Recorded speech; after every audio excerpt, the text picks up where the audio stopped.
Forget about tomorrow. Feeder. Right. Listener, I'm talking to you now. Have you seen these posters around with me and Steve on it, right? It's embarrassing, right? We were mucking around at a photo session and XFM wanted to do some posters. We couldn't be bothered to do them again, so we let them have this one. Irony comes back to haunt you, and it looks like I think I'm Simon Temple or something, and Steve's all right. But we think that Karl should be in it. Definitely. Karl doesn't want to be in it, but it looks like everyone listens to this show for Karl's basically, innocent stupidity and some great tracks. Exactly. They don't listen for us anymore, no. Steve. So I think it should be a campaign to get Karl on the poster. Yeah. Well, I should point out that I think XFM are more than happy to have him on the poster. So it's just him? You don't want to be on there, do you? There's no need for me to be on it. Of course there is. Why not? I get so many emails here as I'm sat during the show reading them. So many emails saying, what does Karl look like? Well, I want pictures of Karl. If you go to xfm.co.uk/Ricky, we've got those film bits on there, those video mock-ups where I'm part of it. You can sort of... That's not enough, Karl. People want to see your face. You're part of the show. You're an intrinsic part of the show. Yeah, we'll get you on the poster. Why? It'll be too much on a poster. They can only take in so much. What do you mean? They can only take in so much? Yeah, it's good with two people. No. It's enough. So what do groups do then? Well, they haven't... It's like Ringo Starr is being left off the cover of Sgt. Pepper. Yeah. Or Rutherford doesn't get in a look in with Genesis. Exactly. Well, which would be outrageous. Yeah. Sorry, Tony Banks, you can't be in this one. Yeah. It's just me and you will be very. You see, you look like the Collins, yeah, so you've got to be in there. I don't photograph that well either. You're joking.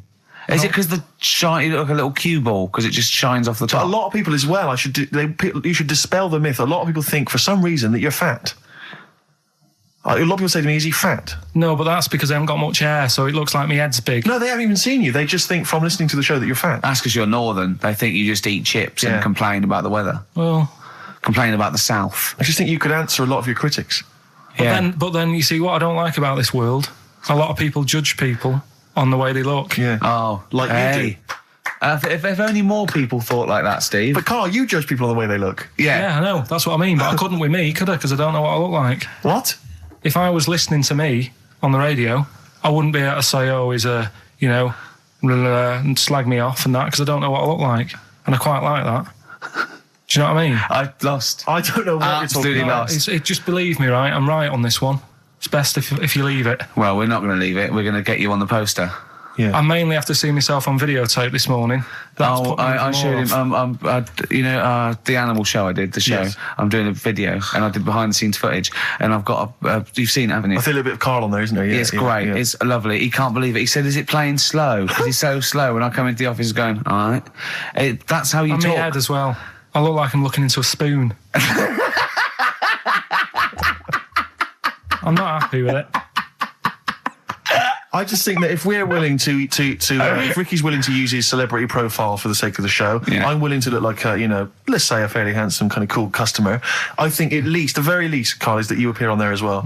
You could dress up smart. Are you worried that you'll look the worst out of all three of us? Who am I standing next to? I'm next to Steve. I'm fairly confident. Yeah. I like the way it's so predictable. You pull the string because you know what it is. You pull the string? My neighbour had a horse in her house. It does work, honestly, it works. Okay. Yeah, okay, don't bother explaining it, just play it. Right, yeah. So here's here it is. We're just going to do it. Head horse in a house. Right? What in God's name was that? Yeah, name the 6 songs. Head horse in a house. Huh? Are we naming the artists or the songs? Either. Artists. Anyone who gets anything can get a prize. What's more, Karl? Artists, here we go. Head horse in a house. That's tricky, Karl. That's very hard. Once more. Head horse in a house. Email in ricky.gervais@xfm.co.uk. I'll give it another letdown. Another letdown. It's brilliant, this. Look, How can you just say that after I've just been stuffing grapes in my face and that? Well, you failed. You didn't get one burger in, right? Even when you tried to chop it up, there's 3, right? So that's it. Well, Steve, out of the goodness of his heart, went to McDonald's. Okay, I got some grapes. At 62. That's got nothing to do with this, though. This is my game show here. Bob Holness didn't say, yeah, Blockbusters is good, but I never see him eating grapes. So this is a different thing. Forget that. Right? Here's the clips again. Here's the clips. Oh, you know I said I was going to turn over a new leaf and not criticise your ideas? I think it's the end of this one, mate. Oh, he's done it again. It's atrocious. Ricky.Gervais at XFM.co.uk if you've got any idea. Dandy Warhols, we used to be friends. That is Carl's favourite record of the year. Yeah, new music. He gets one play a year, and he chose that. That's what he chose. It's all right, but I mean, that favourite track, innit? He played that. That was Carl's choice. Just something new on XFM 104.9. Don't worry, we've got some really good stuff coming up later with me and Steve. If you're from the 70s, you might like it. You see that he's getting too cocky, isn't he? It's arrogant. It's sort of like I mean, we've tried giving him something in his life. He's got, you know what I mean? He comes in and tells us this sob story of just like a trail of failures, and we've said, Carl, come under our wing, right? He just started picking up on him. A few other people's like, and then he does that. He fails at the burgers, he fails at the grapes. He will not trust us with, you know, what we want to do. I don't know what more we can do. It's like I've saved a mouse from a cat's jaws and it turned around and bit me. Yeah. That is a brilliant analogy. It's a bit like we were trying to give you something that you could care about, that you could be passionate about, that would somehow give a meaning to your life. You would be in the Guinness Book of Records alongside, I mean, Bubble. Bubble failed. Do you want to be Bubble? Do you want to be Bubble? Or do you want to be the bloke with the milk bottle on his head? Exactly. Who's in there? The guy who ate the watches. Yes. Now, I've got an idea, Carl, because you're getting all stressed out. I don't know what it is. You're getting funny. I don't know what it is. I don't know what... Because you're annoying me. Wow, you say that. You started midweek. I don't think I annoy anyone else, so it's just you on that. So... I thought maybe we could all 3 of us go away to a little health farm for a weekend, just get like a triple room, right, and that isn't happening. Why? You've just reminded me, because you've been annoying me. Steve started getting on your case, you know, sort of ganging up on me. I'll tell you now, Steve, I just forgot. Remember a couple of weeks ago, you said to me that my pub quiz team is rubbish. Yeah. Right, well, it doesn't matter anymore because you're not part of it this time. That's bad. That's bad, because it's interesting you say that, Carl. Carl, you say that because I tell you this, I found someone, mate, who could be filling that tricky 5th member. I wanted to test him out this week, mate. On your team. Test out on your team. Because Carl, I'll tell you what this is like. I don't know if you're familiar with Paul Ince, who used to play with Man United, right? But everyone used to say he's the governor. Right, even the players used to call him the governor, right? And Alex Ferguson at Man United was like, I'm not having this. Yeah. I'm in charge here. And he got rid of him.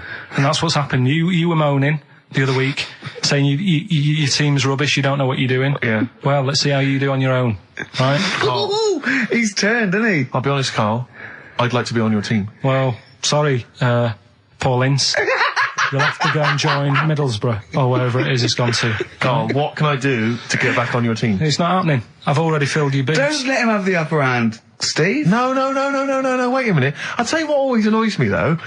Ricky spends most of the show slagging you off, right, having a go at you, annoying you in the week, squeezing your head, making you eat burgers, right? But you always take it out on me. I'm the one who always gets the insults. I'm the one who's now relegated from your team. Why, you see, this is the thing. You're just as bad as him, really, because you're siding against me, because you know that I'm willing to take it. The truth of it is this, you know that Ricky Gervais is keeping you in burgers and grapes, metaphorically speaking. He's the one that's got you in Heat magazine. I just spat all over your new Guinness Book of Records. You see? Get me a tissue. He's just squirted tea, laughing all over your Guinness Book of Records. I'm going to get the flak for that. No, it's because you made me laugh when I was drinking, because you went, like that, and it made me laugh, and I spat. I just think it upsets me that you never pick on Ricky. You never ever go in, because you know he's the one who's raised your profile and made you a little bit of a celebrity. We've missed one here. Using his teeth, Raman Andiappan, right, husked a coconut. He did what? He husked a coconut. He's the fastest coconut husker in the world. What does that mean? I don't know. He pulls husks. What's that? Little nice. What's a coconut husking? He pulls the husk off and look at Carl just with his head down. Carl, come on. What's the matter? Because that cost me 20 quid. I know, well, I'll see you all right. I've tea all over the world's smallest man. Why have they stood him next to the world's biggest man? Right, I'm in a bad mood now. Oh, dear. So you haven't got a team? Steve, I'll sort you out. Come to me. I'll sort you out. Seriously, no, I found someone who would help you win this week, Carl, and I was going to tell you about it, and now... Steve, you can be on my team this week, and I know something about the quiz that Carl doesn't know. So... I'll tell you, I just think that it's so ungrateful. Whatever. So ungrateful. Right, songs of phrase, just give it a couple more plays. Just email in, we'll pick a winner soon. Ricky.Gervais@xfm.co.uk. Well, this is rubbish this week. No one knows it because it's rubbish. Steve was right. There's 6 songs there, so if you know what they are, just... That's the end of that, I think. That's the end of songs of phrase. Email in. I think. We've got none there. No. That's the last week for that. Okay, well, why don't you give us some monkey news? Is it monkey news time? Come on, monkey news. We'll play a song and we'll... No, do let's monkey news. Let's play a song. Oh, it's a great track. Cheer up, Carl. Is it new? Is this Waiting for an Alibi with Thin Lizzy. What year Doesn't was have to be new. It's brilliant. What year was it out? Oh, Einstein wasn't new when he came up with the greatest theory ever. Oh, hold on. Hey, hold on. You're not new. You're not new. Waiting for an Alibi by Thin Lizzy on XFM 104.9. Right, okay, this is, with all the trauma in the world, I thought we'd come on a little bit, and he's just brought it right down, little mank twat, whinges. No, but I mean, do you know what I mean? He's had a go at you, he's thrown you off his team. I'm devastated by that. That was the one thing I was looking forward to this week. To be fair, you were looking forward to telling him you were taking over the team, so it's sort of poetic justice. It has blown up in your face, to be fair. True, I was trying to squeeze him out of his own company. You were going to try and get him out of his team. Yeah, well, it was a hostile takeover, and they clubbed together. To be honest with you, there's normally 3 regulars on his team. I got 2 of them on my side, one of which is his girlfriend. So I only had to work on him to try and get him to resign, and we'd have been away. Still... You know, we should give the prizes away. Yeah, well, this has been dreadful. This thing. We started off well with him trying to force burgers in his mouth, and then he come up with this tapped. I mean, this is the end of this because it's. I mean, it was shoddy to start with. No little duo couple. Well, this is not only. I'm just saying. This is what I was saying in the pub yesterday when you try to be sick on my leg. I was saying, come up with new ideas if you don't like them, but you diss them on air. Well, it's just disappointing, isn't it? And right. What's that? I was disappointed when I was choking before. We were disappointed as well. Yeah, you didn't try. You didn't try with the grapes. You were just like chewing on that. You meant to just throw them in and swallow them. Songs of phrase. It was 6 songs. It sounded like this. Boring. Right, what are they? Just give you 6 answers. 6 songs there. We had Lionel Richie, My Destiny, for my. Tricky. Neighbour. Oh, that's XFM. Ooh. My neighbour was Space. Neighbourhood. Had Harry Connick Jr. Had to be you. Yeah. Right. Had a neighbour had a horse. America. Yeah. We had a horse. In was Lisa Stansfield with pathetic. In All the Right Places. Oh, pathetic. Did anyone get that? And No one got that. Animals. So that was pointless. All right, well, the most anyone got was 3, and we're going to give it to Deborah, and that's possibly Deborah and Kate. They got at least 3 of those, so well done. Okay, well done. Yeah, there's prizes on the way. That's the end of that. Well, do you want to do some, give some stuff away? I suppose so, Carl. We could, yeah. Yeah, set it up, set it rolling. What is it? Which of your many competitions is this? Songs of phrase. Talking of competitions, I remember last week there was a big argument that Carl kicked Steve off the team because he was getting a little bit uppity and trying to take it over. Pub quiz, isn't it? Pub quiz, yeah. But then you let him back in, didn't you? Well, he was all right. He came to me afterwards and said, you know, you're not going to kick me off, are you? And I said, well, yeah. He came back sort of, I suppose, begging. Was it embarrassing or...? Well, no, it's just, you know... He learned his lesson. He realises he overstepped the mark, like you have this week. Yeah. Do you know what I mean? We've all learnt a lesson. Yeah, we've all learned a lesson. But I won the quiz, didn't I? And you didn't. Well, that doesn't matter. The thing is... but I won all the money, didn't I? Please bear in mind it's taking part of the counts, Rick. Yeah, sure. I wasn't winding you up in the quiz, though, was I? And all your team was older. Yeah. Well, what's that got to do with it? You've got a collective age, your team, of about 300. No, one of them was one of them was actually 5, but she just aged a lot. I think when I took the 11 plus, we were all around the same age. That's what I mean, right? Your team was a lot older. What was our average age, would you say? Average age probably 30. Right. Yours at least 41. No. Definitely. No. Definitely. Only 2 of us were 40 and 3 were about 30. No, rubbish. Yeah. Who's 30? Martin, Glenn's about Glenn's- 36, yeah. About 30, but... It all helps, doesn't it? And helps. And you've all got... Arnold's under 30. Arnold's under 30. And you've got a better general knowledge. yeah. We were cheating. Yeah. We knew more. You just knew more stuff. Yeah, that's not allowed, is it? Proper quiz time. But I Anyway. wasn't winding you up though when I won. I wasn't gloating or anything, was I? No, that's all. When you kept sort of counting it in front of me and Like he hasn't got enough cash already, Carl. how much was it? How much was the prize? I can't say. Maybe gauche. Right. Is that tax-free, that money? Yeah, it's a prize, isn't it? Is that true, though? Is that how it works? I think so. Prize money, isn't it? I don't know. Well, Right, otherwise, I assume you'll be declaring that. Yeah, will we? Yeah, you'll be paying What? tax on that. Yeah. Because you know where people... I mean, the taxman could contact you via XFM at any time just to check sure. that if you wanted to. Sure. Clocks. Coldplay. XFM 104.9. In fact, can I just plug something? Go on. Because you can hear Coldplay live tonight from 7 o'clock, the whole Earl's Court gig on XFM from 7. Blimey. Yeah. It's not bad. Yeah. To Coldplay. To Coldplay! Happy Easter! Happy egg. Well, that's about it from us, isn't it? We got, Yeah. to be honest, I didn't miss Carl at all. I did miss Carl. In fact, I felt we worked harder. We did a better show without him. I think he's dead wood. Well, I think that we should, tell him that we don't need him. If he turns up, it's fine. If not, you know what I mean? Yeah. Because that will wind him up. Oh, he'd be livid. If you could send, could you send Carly emails saying to Ricky or something, because he gets all those, doesn't he? Or to Yeah. Carl saying the show was better without Carl. Yeah. Can you please do that for us? We'll tell him the truth. He'll hear it. He'll come back and hear it. So we know it's a wind up. But I just want to see his crushed little face Monday. Is if you can send as many emails as possible saying this show was better without Carl. Yeah. I will be grateful, and I promise I'll tell him the truth next week. Do you think I can do that for us? I think so. Is it carl.pilkington@xfm.co.uk? Yeah. And it's Carl with a K. Yeah, Carl with a K. and send some to me because he'll read those next week as well. Yeah. Ricky.gervais@xfm.co.uk. Yeah, In just fact, say it send was. some to me as well. And Yeah, pass them and on, just pass them on. Yeah. And to the head of XFM. Oh, what's his? yeah. What's his one? Yeah. Because we won't get in trouble because obviously Andrew's listening, so he know it's a joke. But Andrew.phillips@xfm.co.uk. in fact, could you send a Marketing load? manager Charlotte Sousson at Yeah, XFM. Andrew.Phillips, XFM. Just saying, it's so much better without Carl because it's got a bit self-indulgent. He just does his same old stuff about Auntie Nora farting, and it's not big and it's not clever, and the man's a fool. Yeah, So if you do something like that, make stuff up as well. Thanks very much.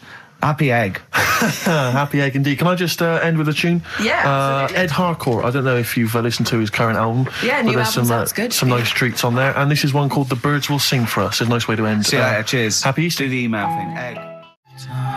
Blur, Out of Time on XFM 104.9. Ricky Gervais with me, Steve Merchant. Karl Pilkington. Yeah. Steve's a bit quiet. He's got a bit of a sore throat. Oh, a bit of a sore throat. Murder. All week. It's been murder, Rick. We couldn't work all this week No, I've been because off sick. Steve's been in Bristol. Carl, you're not impressed? It's just, I don't understand why having a sore throat sort of... Oh, he's done you. Right, what if the sore throat was so painful it was like you've got broken glass and razor blades in your throat? You can hear now that I'm not even speaking from down in the throat, I'm speaking from the very top of it like that, so it sounds a bit weird. But you're right. What? Your hands are all right, aren't they?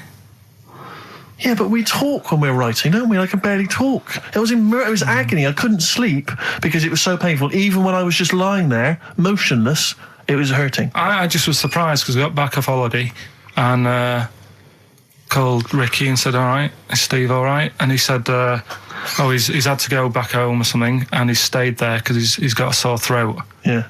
I didn't understand why you can't, just go home. I mean, how old are you? What? I don't understand why you've got to be 29. at your mum and dad's when you're feeling I a bit ill. happened to be at my mum and dad's. Now I'm talking like you. When this sore throat really kicked in. So I thought I may as well stay and get a bit of the creature comforts of home. Do you know what I pictured though when he told me? See, my parents aren't like yours, Carl. Your father would have popped down to the phone box and maybe looked to see if there were any kind of throat lozenges. Strepsils. Yeah. Whereas my mum phones at the doctor first thing she can. I'm straight down there with my dad. They're snapping into action. They're trying to sort me out. It's a bit like that Ronnie Corbett thing, isn't it? Sorry. That sorry thing. You're right, Carl. Yes, you're absolutely right. He's just like that. Oh, No, dear. it's just because You just went on holiday with your parents. Well, not with mine. No, with right. Suzanne's, and it won't be happening again. Thin Lizzy. Boys are back in town on XFM 104.9. Right, we are back in town. Me, Steve, and Carl. Carl's on holiday. Steve's been living with his mother because he had a sore throat, and I've been hobbling around still trying to Do you know what? keep things going. Do you know why I think I was ill? Stress. I genuinely think it was stress. I think I'm beginning. No, I'm analysing it. What do you think of that, Carl? But I'll tell you what it is. Look, think about it though. We live in London. We got the war, the threat of terrorist activity. That's where I live. I'm all right. Next one. We got SARS. One. Yeah, but you can walk to work. I got to travel on the tube. I came in this morning. I saw a Chinaman sneeze. I was terrified. S Club 7. They've split up. I mean, I worry about those sort of people. They're young kids. They're talented guys. I mean, they say they're going to be all right. I'm not sure Tina is. I'm not sure she's got the talent. So there's just so many elements that stress I remember me you out. were worried about hearsay. Oh, Kim Marsh is doing all right. Oh, Kim's doing fine, but she got out early. Yeah. But, I'm not sure the rest of them will be. No, I'm just... they're quite emotional. I've got to worry about the show. I've got to be worried about this, It's just me. I've never been that good when, like, anyone in the family's ill or anything. I've just got... Just because that's the way I am, do you know what I mean? If I'm ill, I don't expect people to run about. No, well, I've never been off for being ill. I mean, you were. A couple of weeks ago. But that's. But hang on, I've not missed either of the shows. I'm ill today, but I'm still here. You took I seem to remember you took a show off when you were ill. Yeah. You were whinging. I was really ill. Right, sure. I couldn't even walk to work though. Yeah. That's what I mean. Did you go to the doctors? No, I was too ill to get there. Right. That's how bad I was. Did you call a doctor out? No. Oh, interesting. But it's just that. I mean, we were talking about it last night because I was saying to Suzanne, I said, "Oh, Steve's, he's been living at home all week." She said, "Oh, is he I really like the ill?" way he talks about you behind your back as well. Thanks. And she said, "So what's up with him?" I'm a lingering geek. And I said, "Oh, he's got a sore throat or something." She went, sore throat? Oh. So she said, "Well, you don't know how serious it is. Don't be offhand with him tomorrow because, if he's coming in and he's still not right. Because she always sticks up for you." Yeah. Right? And she because said, got some sense. She said, and anyway, you're no good when people are ill. I said, hang on, what are you talking about? So apparently, when we first sort of started going out, the first time she was ill, she kind of thought she saw the real me. Because she was ill in bed and that, and I was saying, "Oh, get up." And, of course, you can drink alcohol with these. And I just was like, you make yourself feel worse if you lie in bed. I said, "Come on, we need to go shopping." And she said, "You go shopping." I said, "No, I'm not, because I'm rubbish at shopping for food." Do you know what I mean? I'm all right at getting that night's food, but once it starts, like, you've got a plan. Sure, yeah, you're dropping the bananas. I forget all sorts of stuff. Yeah. So she said, "I've got over the floor." Well, she was like feeling out on that. She said, "I've got a temperature, so we'll come to the supermarket and not hang about in the chicken." Frozen chicken section, cool yourself down. Yeah, sure. And it made her worse. So now she was like, "Do you remember that?" And I was kind of like, "Yeah." Who's that hot woman sitting in the chicken fillets? Yeah. That's Carl's girlfriend. Yeah. She's obviously ill again. Even when I was younger, do you know when I told you that I was picked at school to give old people biscuits? Right, yes. Because you had nice hands, Because wasn't they it? had nice nails, right? Yeah. And then because I went down a storm at that. I went down a storm at that. Said, "Bravo! Getting back with the Garibaldi's the best I've ever had. Bravo!" What do you mean you went down a storm? Because I'm into biscuits, so you knew your stuff. I was talking to him about I'm into biscuits. Right, so then did you make sure that they finished the first layer before you dipped into the second layer? No, there's no rules like that. Just no rules. What do you want? What do you want? What do you fancy? Yeah. So then, because I was good at that, we were going to like an old people's home where they're a bit iller, rather than just being old. They were like ill. Yeah. And I said, "No, not doing that. Not going there because they're old people." Yeah. They don't want biscuits. Well, yeah, that's they're too old to eat. So So did you have to dunk them in tea before you fed them to them? No, it was just like. Did you feed them like? Did you have to chew? Did you have to chew their food, then stick it down their throat with your face, like a little bird? Yeah, yeah. Little trolley, right? Yeah. A lad who I didn't really get on with. He had good nails as well, so he was serving the tea. Yeah. And I just had a chat and said, "Oh, do you want a biscuit with that? Yeah. What about this one? Do you like bourbons?" Yeah. Oh, you really did the whole... So, oh, right, so you weren't just... It wasn't like their choice, you offered a selection. Well, I sort of sold them, because the thing is, there's only so many, so you've got to handle the situation well. Sure.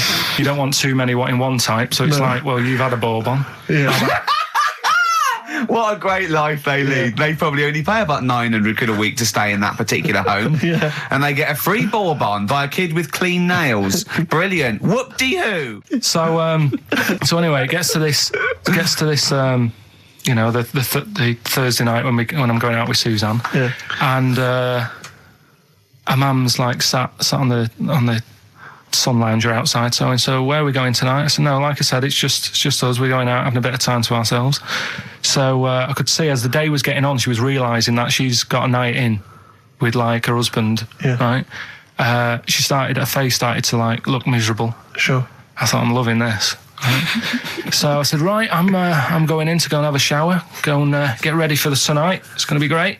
And winding them up, wind them up because they can't come, because he said they can't. Yeah. Right, so I go upstairs, have a shower and that. I come down and a mum's smiling. Oh, hang on. So I'm thinking, hang on a minute, what's gone on here? So I went to Suzanne, I said, why is your mum smiling? She's not coming. She said, no, but my dad said he'll take her out now. So in a way, she was happy because she got her own way, which annoyed me. That annoyed you, sure, because you wanted to... Like, you don't even want her husband taking her out? Well, it's just the fact she didn't want to go out. She was happy to stay in and have sausage, egg and chips that they'd found from some shop that sold English food. Right. So that's almost like what they do if they're at home. Sausage, egg and chips. So she was happy with that if we were staying in and having that. Well, because we were going out, she was fed up. Right. So she's smiling. So she's going, yeah, I'm going out now. So I said, well, enjoy yourself. She said, where are you going? I said, well, it doesn't matter, does it? You don't need to know. Sure. You're not going to where we're going. Oh, you just don't want us to be in the same restaurant. I said, yeah, that's right. I said, I want a night out on my own with Suzanne. It's our holiday as well. I don't know. I can talk to you about this. This is not even his own parents. This is someone else's parents. These are the parents of the woman he loves. But even Suzanne sort of agreed with me. There's only so much time you can spend with your parents. That's why you leave. That's why when you're ill, you don't go home to them. Yeah? Sure. Yeah. Because the slight difference between me and you, Carl, is that not everyone in the world annoys me. Well, not everyone does. Just... I can see what... I felt a bit guilty that week when he said I was annoying him, but I realise it's not my fault now. No, everyone annoys him. Yeah. So, yeah, it was an all right holiday. It was good to get back. Brilliant. Won't be doing it again. So. No. And what now would you say is your relationship with Suzanne's parents? Is it a frosty one? No, I just think they know that I don't like to put up with them for a long time. Yeah. I mean, when we were packing, a man was upset because like she really liked the place where we were staying, right? Because it was quite a big villa. Because there was a few of us. There was a brother as well with us, right? Yeah. So our mum said, "Oh, I love it here." She said, "I'm definitely going to book this place again." I said, "It's a bit big for two of you, isn't it?" Just being sarky, like we're definitely I said, because I won't be coming again. You're like, I don't know what you're like, Carl. You're a monster. You're an absolute You're one of those people that monster. goes, I say as speakers are fine, I say as and gibbered what the wibble. Yeah. And never the way will slep. You're like a middle-aged man. You're like an old man. You're like an old man and you're what, 30? I'm just imagining you scraping along in clogs and a flat cap going, oh, that tree's got to come down. Yeah. Puncturing a kid's ball if he kicks it into your garden by mistake. Yeah. Refusing to give it back. Yeah. Gather round. Yeah, there were once Chinese kid as hairy as that cow, which is weird because there's not many Chinese people that hairy, but this one, I tell you, it were back in 1990. Grandad, are you eating a Twix? Appropriate words there. That's the Smiths and Panic. Don't worry about it, Carl. People know that you haven't got a malicious bone in your body. So, they know it's confusion. Don't worry. No, it did happen. So it's I know, yeah. So, what have you been doing this week, Steve? Well, I'll tell you what, at the beginning of the week I was incredibly annoyed by Carl. Why? No, because I remember you had a little discussion with Carl a while back saying that you thought he was lazy at times. Yeah. And, you had various criticisms of his work. Yeah. And I got a call from him. He said, oh, yeah, I should have told you, I had a phone call. Someone said that they were trying to get hold of Steve Merchant to offer him some lucrative voiceover work. Now, that is money for old rope. That's you're in there for about 20 minutes and it's thousands of pounds. If there are children listening who are still at school, they should definitely, when the careers guy says, what do you want to do? Try and get voiceover work. Just become a voiceover artist. It's money for old rope. Yeah. So I can't believe my luck because, I love money for old rope. Yeah. And I said, well, what's the information? He said, I don't know. I deleted the message. It was on his answer phone. He deleted the message. I said, right, when did the message come? He said, last week. So he took a week to tell me that he had deleted the message. Why? Just because it wasn't for you? I mean, I don't know how selfish that is, Carl. No, what happened is, right, I got back off holiday. I was at home. Yeah. So I called up my voicemail, right, because I can do that. Yeah. Remote access, right, because I've got to know what's going on at work. Of course. Called in, it was still my day off. I was going through the messages. Yes. Heard one from some company saying, We're after Steve Merchant. Yeah. We want him to do some voiceover work. Yeah. Right? I can't remember the name of it, but Thanks. I thought, right, I'll remember to tell Steve. A week later. It doesn't matter, does it? You still got the message, and they What haven't been- message? Yeah, but voiceovers have to be done in the next couple Well, I of didn't days. get the message. All I got was there was a company, I don't remember the name, and they phoned you. They wanted voiceover. How does that help me? There are hundreds of thousands of media companies. I You was didn't take more- down a number. You didn't take down a name. Nothing. I was more puzzled why they'd want you to voice anything. He's having a go. I don't know why. No, but listen to that voice. You must be annoyed. You must be Do you annoyed. wanna, I mean, talk about rubbing salt into the wound. No, but listen to you. Oh, God. I don't know what you. I don't know how you think. I don't know how your mind works. Well, I was thinking there must be a tractor sale on somewhere. What do I care? No, hang on a minute. Wait a minute. Wait a minute. The I worm don't has care. turned. I don't care if they want me to advertise, the latest designs in pirate fashion wear. I will do a voiceover because it's money for the rope. I don't care what you think of my voice. Someone was interested. They were offering me money. And you decided arbitrarily, they probably wouldn't want it. They probably made a mistake. They wouldn't like the way he talks anyway. I'll delete the message. No, the thing is, right, I What get if I'd been a paid. girl? I get paid to sit here on a Saturday, Yeah. right? Play CDs and that, help out with the show, get you decent prizes. I think I do me bit, Sure. right? It isn't about running your voiceover work. So hang on. So Carl, let me just get this right. If someone was ever to phone me, right, trying to get in touch with you to offer you work, you'd want me to just ignore the message. That is what you're saying to me. You'd prefer that I deleted the message, I ignored it altogether. That's what you'd want for me to do. That's what you'd want me to do. What, someo's calling you for some Someone's work for phoned me. They say, I can't. I don't know. I'm a friend of a friend. I've got your number, Steve. I love to use Karl Pilkington for an Well, you've never exciting called me, sex so has scene. it happened? Well, Has it but happened? I'm saying in the future, if it was to occur, do you want me to just ignore it? Is that what you prefer me to do? Well, it's not like that, though. I did tell you. I told you the message. You didn't. What? You told me a week later with none of the information I needed. Carl, that doctor called last week. That kidney's ready for that little girl that you were doing that sponsored walk for. I forgot to tell you. Oh, I hope it's still all right. They keep it on ice, don't they? I think they do. Selfish, Carl. So selfish. And you've lost us a son. Beautiful bit of Snoop on XFM, yeah? Mm-hmm. Kicking it with Ricky old Gervais. school, yeah. Sweet. Steve Merchant and Karl Pilkington.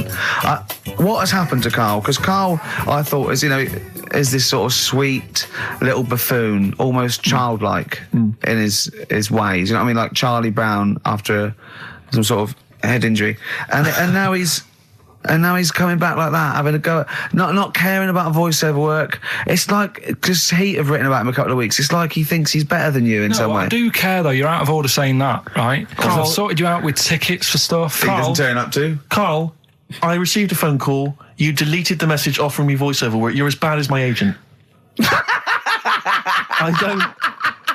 I'm appalled by it. And I thought we were friends. At least his agent, when he does it, is losing himself money as well. Yeah, exactly. You've got no comeback. You're still sweet. And to have a go is you've got a mank whine.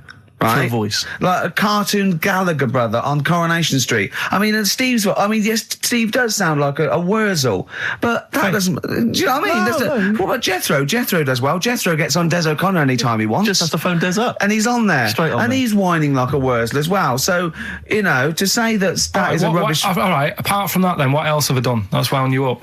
Well, that's a good starting point, because you haven't even apologised. No, it's a shock, because that's the first time I've let you down. And I didn't really let you down because I passed on the message. You didn't. Well, we've been through it. You didn't pass on the message. Saying I deleted a message for you is not passing on the message.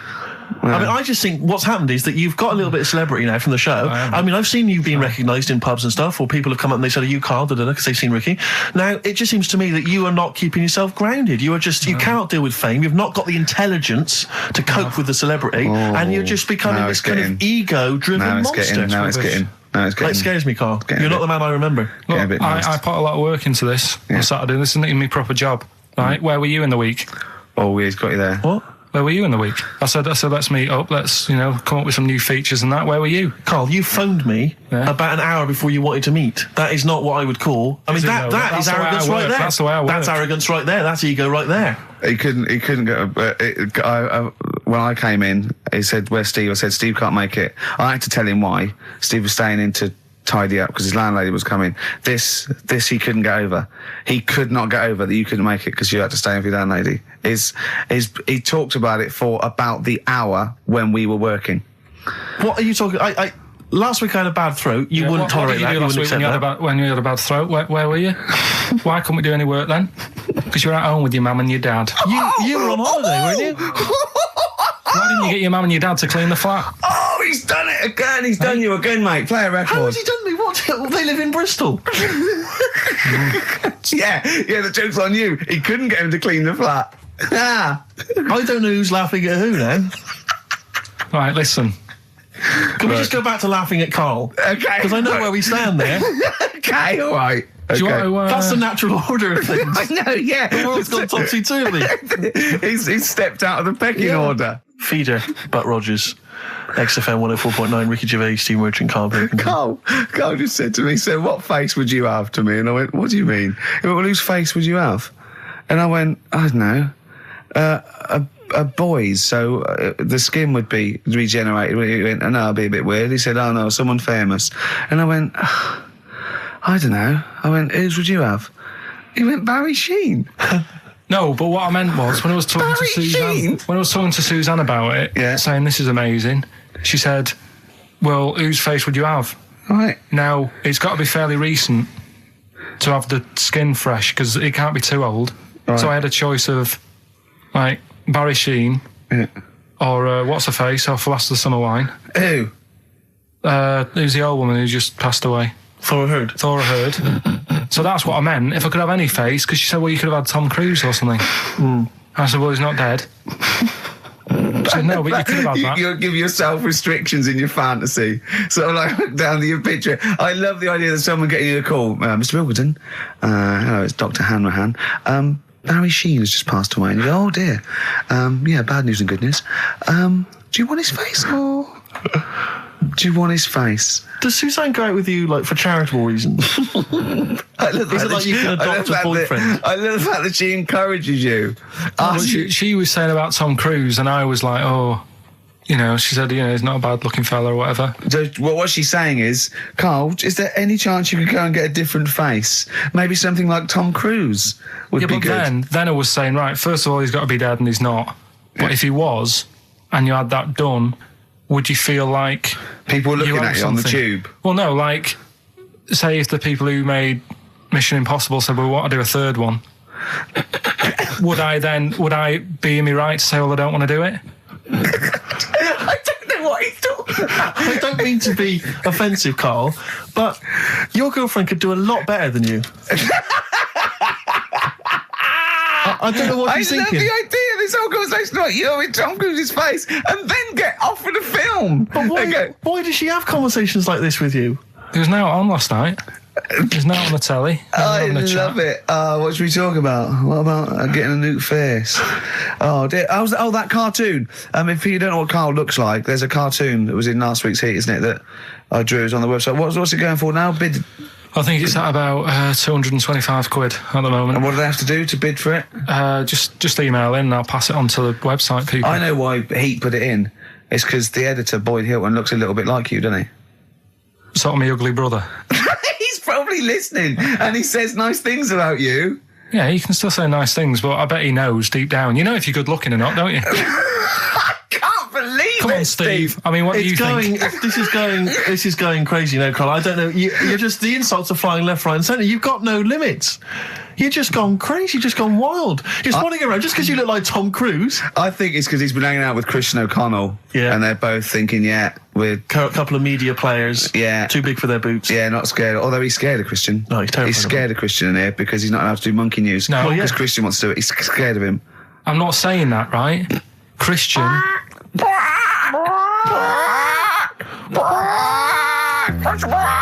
You do monkey news, but Christian wants to do some monkey news. I'm not allowed.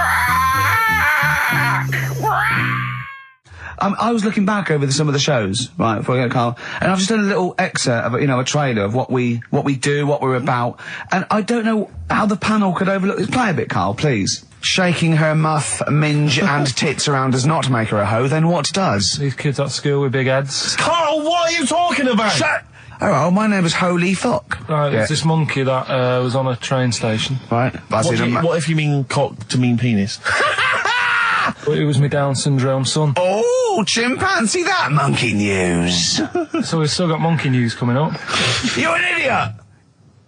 You know what I mean? That's, to me, quality broadcasting. I don't know how they can say that isn't worthy. That's what we sent in to the Sony people. They listened to that. How they didn't think that was dynamite stuff. It doesn't make sense. Actually, I've been thinking about this since Thursday because I've been a little bit down in the dumps. Yeah. What I think it is that with the TV show, the TV stuff we've done, Rick, we put a lot of work into that. Yeah. We get the script, we got the script, we spend a lot of time on it. What this show is about, it's very much about spontaneity, it's about our personalities, and I don't think we're ever going to win an award for our personalities. I think that's where we're going. Do you know wrong. what I think? I think that when we're together, we're the auteurs of The Office, and you know, and we're strong on it, and we're just two. We write it, we direct it, you know, we cast it. We even worry about the font and stuff on the. You know, we do everything. There's a weak link in our midst, I think. On the radio show? Yeah. Right, well, I'm just trying to think what the common factor is, because on the award-winning TV show, it's just you and I. Yeah, I don't know. Well, I'll tell you what, can we play a record and let me think about this, because there must be something There's got to be a factor. that isn't in The Office that's in this, that means that The Office is award-winning and this is a pile of shite. Brown Sugar by the Rolling Stones on XFM 104.9. I'm Ricky Gervais with me, Stephen Merchant, and with us, Karl Pilkington, the third member of this team. Me and you do The Office. Award-winning. Yeah, and us three do this show. No awards. Nothing. Karl, what are your thoughts? What do you think's wrong with the show? Why do you think the panel listened to our show and said that is awful? It's not actually a radio show. Well, can I just point out, many people may not realise that last year we won a bronze, so we've actually gone down. We've actually slid off the list entirely. I know, but I mean but Karl wasn't really as involved last year. Well, I remember last year it was very much you and I. Yeah. I mean, we just started out on it. Yeah, so I mean, so you can't really compare. Hold on, though. Well, interesting. What do you think, Karl? What do you think the reason Thoughts, is? Karl? Any thoughts? I see what you're getting at, right? But You're not stupid. But when I put the compilation together, I made sure that it was mainly you two. So don't be doing that. Don't be playing that game. So you put the compilation together? Yeah. Right, again. Ah, right, interesting. Because we weren't involved with that. We usually do The Office, edit The Office and everything. We have the final cut on The Office. So you... Oh, I see. So you... Oh, right, no. So you're the producer. You had your fingers all over it. Interesting. Oh, that's interesting. So, well... so the tape was the smoking gun, and whose fingerprints were on it? Karl Pilkington's. Yeah. That's interesting. We didn't get a sausage. But, you know, do you know what? Seriously, though, you know... Well, I don't mean seriously, it is his fault. I know, but I mean, it's our fault as well, because we should have known better, right? But... Than to employ him, yeah. But, I actually think it's a slap in the face. I want to know who the panel was. A lot of Sony are thinking, just handing it out to the same old people. You know what I mean? Every clip they played was a funny phone call. Do you know what I mean? And so Did we send any of our funny phone calls in? So if anyone cares, I think we should knock this on the head as a protest against Sony. And that's how I've never complained before about legal, but I mean this one. Don't know what they think. I want someone on the panel. It was entertainment. I want someone on the panel to phone up and say why they think this show is rubbish. Well, I'll apologise. Well, I'll not apologise if they stand by. If they tell me why, you know, because you know, listening to that clip there, I can't see anything wrong with that as sort of daytime radio. It's interesting. I mean, I don't think our number one fan, Dickie Anderson, Richard Anders, was on the panel, although he here has emailed in. He's got a couple of thoughts as to maybe why we... What is Dickers doing, man? Dickers says, commiserations on not winning a Sony. I can't believe you didn't win, naturally. I mean, apart from your show's obvious lack of quality and effort, having a monkey for a producer, offering the biggest load of tat as competition prizes, saying hairy Chinese kid 48 times every show, Rockbusters, not bothering to turn up for weeks on end, only having 3 listeners, introducing the comedy characters Camp David, Harry Fook, which I think he spelt wrong there, Stephen Merchant. I'm not a character.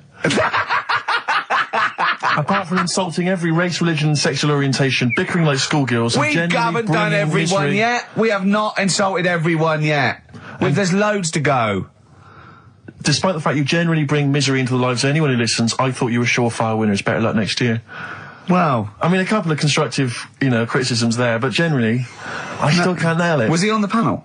Well, I don't think so. Well, he's a fan, so... Yeah. Well, no, he's clearly a fan. I mean, he obviously loves the show. He has hit the nail on the head. Oh. Which, Yeah. But what should we do? Should we give up or should we try harder? That's always my dilemma in life. Sure. Yeah. I mean, I've always gone for the first one. Give up. Yeah. Why bother? Yeah. If they can't see, just give us the award, and then worry about it later, and we won't let them down. Yeah. Now they've got blood on their hands. We're gonna. Yeah. What should we do? Give a couple of months notice? I think so. Okay. Well, there you go. I mean, seriously. I mean, I think. I'm being serious. I'm not being wacky now. We haven't told Andrew, but I think we've won our course with this show. Yeah. So let's. Okay, we'll give it a month, and it's because the Sonys didn't give us anything. Play a record. Yeah. There you go. You got to do a bit longer than that. No, we haven't. Got to give a month's notice. No, you got to work till about September if you're gonna. No, we haven't. No, we give a month's notice. We, whatever they give the money back or something. Well, you give your money back. Yeah, I know. What are you going to spend your 80 quid on? True. By the way, Red Hot Chili Peppers on XFM 104.9. So, a few more shows. And I hope Sony are happy. They should encourage. We've only been radio, a couple of years. Exactly. Trying. You encourage young talent like you. Yeah. Instead of giving it to Radio 1 and Radio 2 and... The old war horses. We just had a quick email. I wonder if you could answer this. It's James from NW1. He says, Ricky, is Karl going to be on this week's show? Please let me know, as I may listen if he's not. Sadly, he is here. I mean, people are already turning against you, Karl, because they've seen what's happened. Yeah. I think they've probably realised that I think we gave you too much. I think we've got a spoiled sort of kid in our hands. It's sort of like, we knew how bad he was, but we were trying to sort of bring him out of his shell a little bit. Yeah. You got to encourage sort of, children like Karl. Well, yeah, exactly. To sort of fend for themselves. But I like the fact that Dickie Anderson had that wonderful rant. It was an articulate email. It was quite long, and he must have typed it immediately. I'm thinking, because he's a fan of the show and he thinks I'm a genius, we need a PA. Sure. Don't we? Yeah. Do you reckon he'd come and work for us? Well, he can't be any worse than what we've already got. I know. So there you go. Then we're giving up radio. We're going to concentrate on television. Karl's going to probably go back to what, just doing your sound. The thing I won a silver for at the Sonys. Funny that, isn't it? Oh, you won a silver, did you? I got a silver, yeah. Oh, yeah. What was that for? Doing the proper job that I do here in the week. Oh, no, it's 2 of you for a start. Yeah. Well, there's 3 of us. Can't even get a bronze. Now, who's the weak link? Right?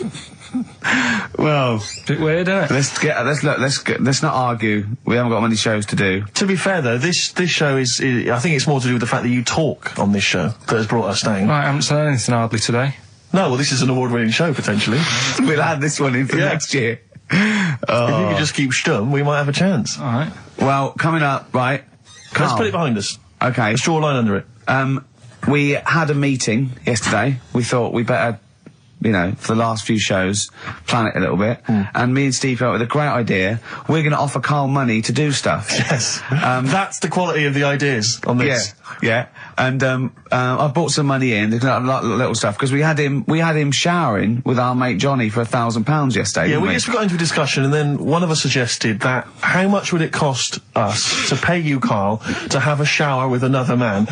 And there's nothing going on. No, there's nothing going on. You're just in a shower, normal shower. You're just washing each other, not each other, just yourselves. You're just having a chat. Yeah, right, washing yourselves, having a shower. Yeah. But it's a regular shower in a regular house. It's not a shower in a swimming pool. And he went fine. He got £1,000 out of it. He wouldn't do 900. He got £1,000 out of it. But then we said, and we'll have to watch to make sure you do it. Yeah. And he went, no, that's weird. So, but why? What's it? But this is what annoys me, though, right? The whole idea of, what would you do, right? So I bet you missed out there when we started this chat saying, I wonder what you do for money. It did start off with, would you rub Dale Winton's neck? Would you give Dale Winton a massage for 20 quid? No, but you have to say no. 500. We're trying to find out what your price is. What price, Karl, is the name of the show. So would you give, Dale Winton he's got a knot, he's got a bit of a knot, he's stressed, he's been doing supermarket sweep, and he's furious. One of the contestants was answering back, calling him names, and he's got all knots in his neck. You just just give him a little bit of 5 minutes. A little neck massage. How much would you do that for? He's naked, and it's just a little neck massage. There's nothing going on. It's like... See, there You're naked as well, but it's just the two of you naked giving him a little massage. No, seriously. Would you give him...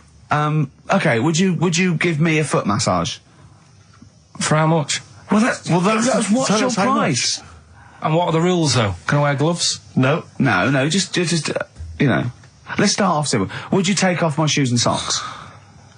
I'd do it for like 50 quid.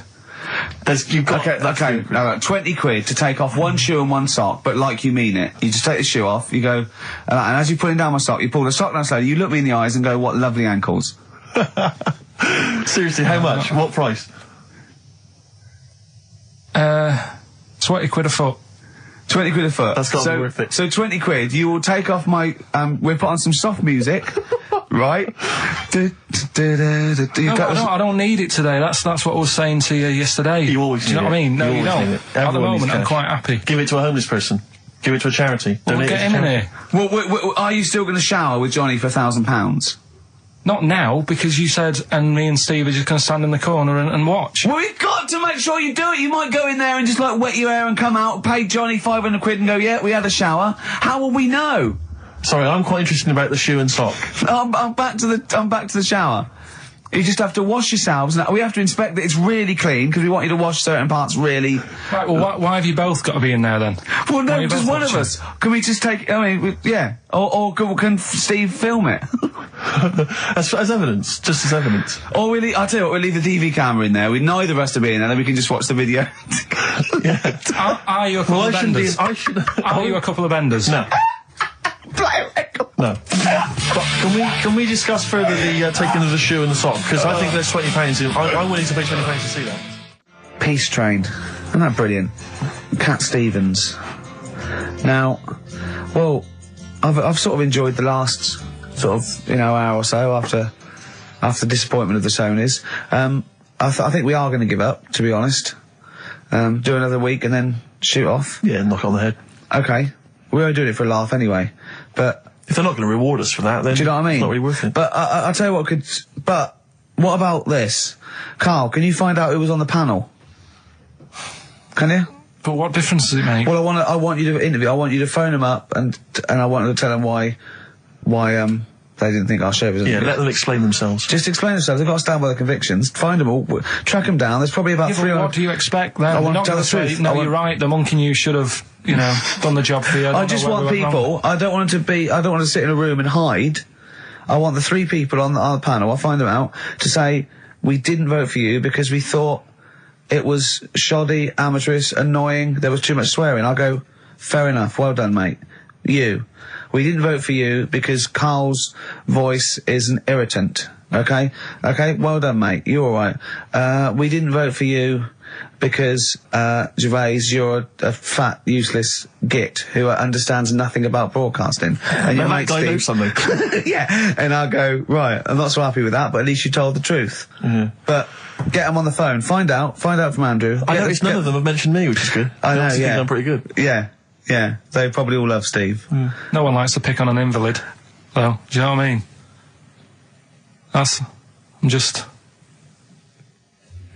We got a player request here for what's her name? Don't leave it, Steve. Sonia, who's 18 today. We couldn't find William. It was really nothing wordsmith because whoever is in charge of the library, they probably won an award for it. But, she didn't ask for 4 non-blondes, so I found There Is a Light by the Smiths. So, a week to go. I'm not. Not the Hoople, Roll Away the Stone. Classic little ditty on XFM 104.9. Right? Play the jingle. Oh, is it it? Brilliant. Oh, chimpanzee that monkey news extra. Well, is there monkey news? I'll tell you what, I've been having a bit of a problem this week. Why? It's just been a struggle. Normally, I can come into work on a Monday and there'll be something that's happened over the Saturday, over the Sunday night. Do you know what I mean? Over the weekend, the monkeys have done something. Been very quiet. I thought I'll be all right. Let's see how the week goes on. I don't know if they've caught on to the fact that we're giving this coverage now, or I don't understand. Normally, people are emailing me stuff all the time about monkeys. Been very quiet week. Been checking. I was looking in books last night and stuff. Is there any monkey news? I've got some, but just because it's not that good, something else I found out that I thought I'd share with you. Go on. I was looking in the Guinness Book of Records, right, because I thought they'll have something in there about monkeys or something, right? Mm-hmm. And there's a little monkey, I think it lives in Asia, right? There's loads of them live in Asia. Might just be travelling, but yeah. And something they found out, I don't know if they've got it right, and that's why I want to bring it up. Apparently, it's the mammal, right, that's got sort of the pointiest eyes that pop out of their head. Steve.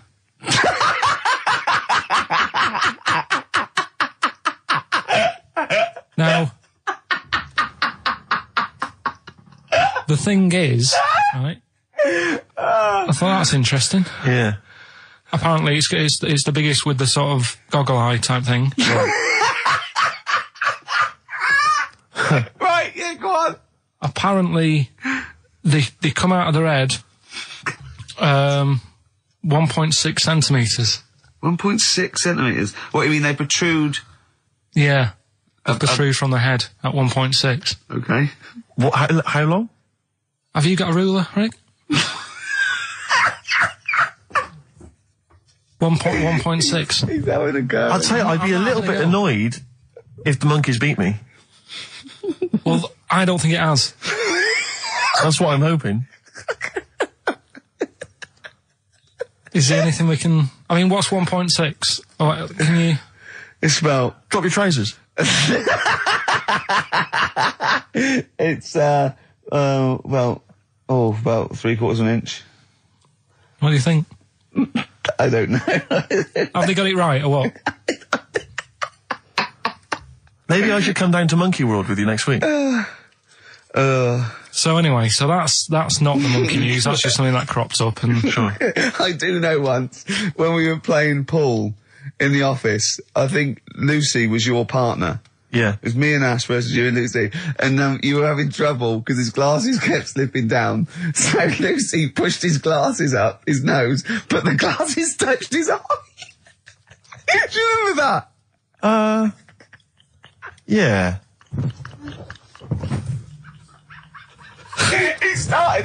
He started it. Well, you're the one who joined in. No, I know, and I feel bad now. Yeah. He makes me nervous when he goes, yeah. It's like, play a record. No, I'm just trying to think about which part of your fat, middle-aged physique I can pick on. The tits would be a good Yeah, start. yeah. Oh, the belly. Sure. Oh, what do you think of that? Oh, that's... What is that? Play a record. That worked. That worked, didn't it? See, panic over, calm now. You're on holiday soon, aren't you? Yeah. You got to go off early. Well, about... How many holidays have you had? Because I only ever have time off when I'm working, like doing another job, like, you know, filming or something. But you seem to have a lot of holidays, just like, and you were sick as well. You were just like, because you had wet trousers, which is a little bit... Do you not care about the job?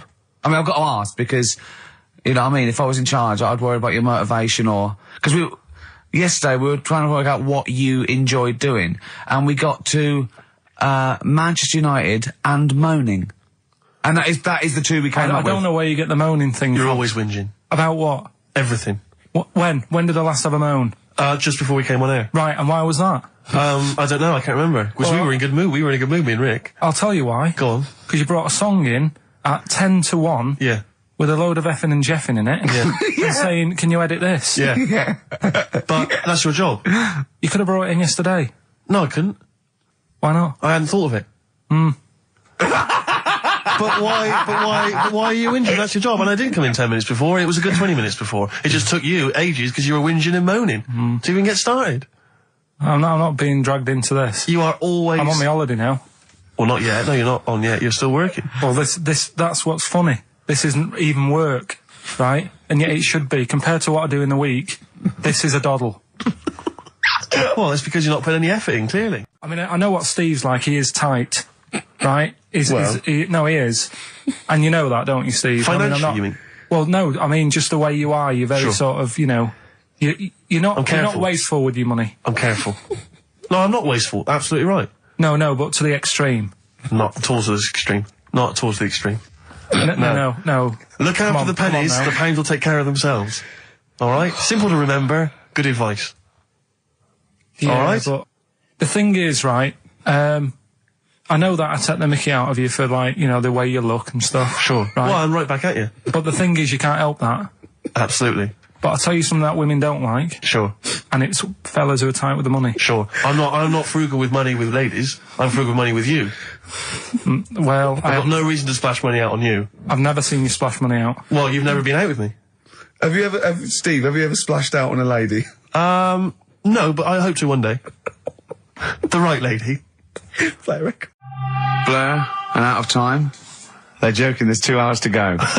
On XFM 104.9, I'm Ricky Gervais, with me Steve Merchant and Karl Pilkington. A new leaf, bit of a blow at the Sonys.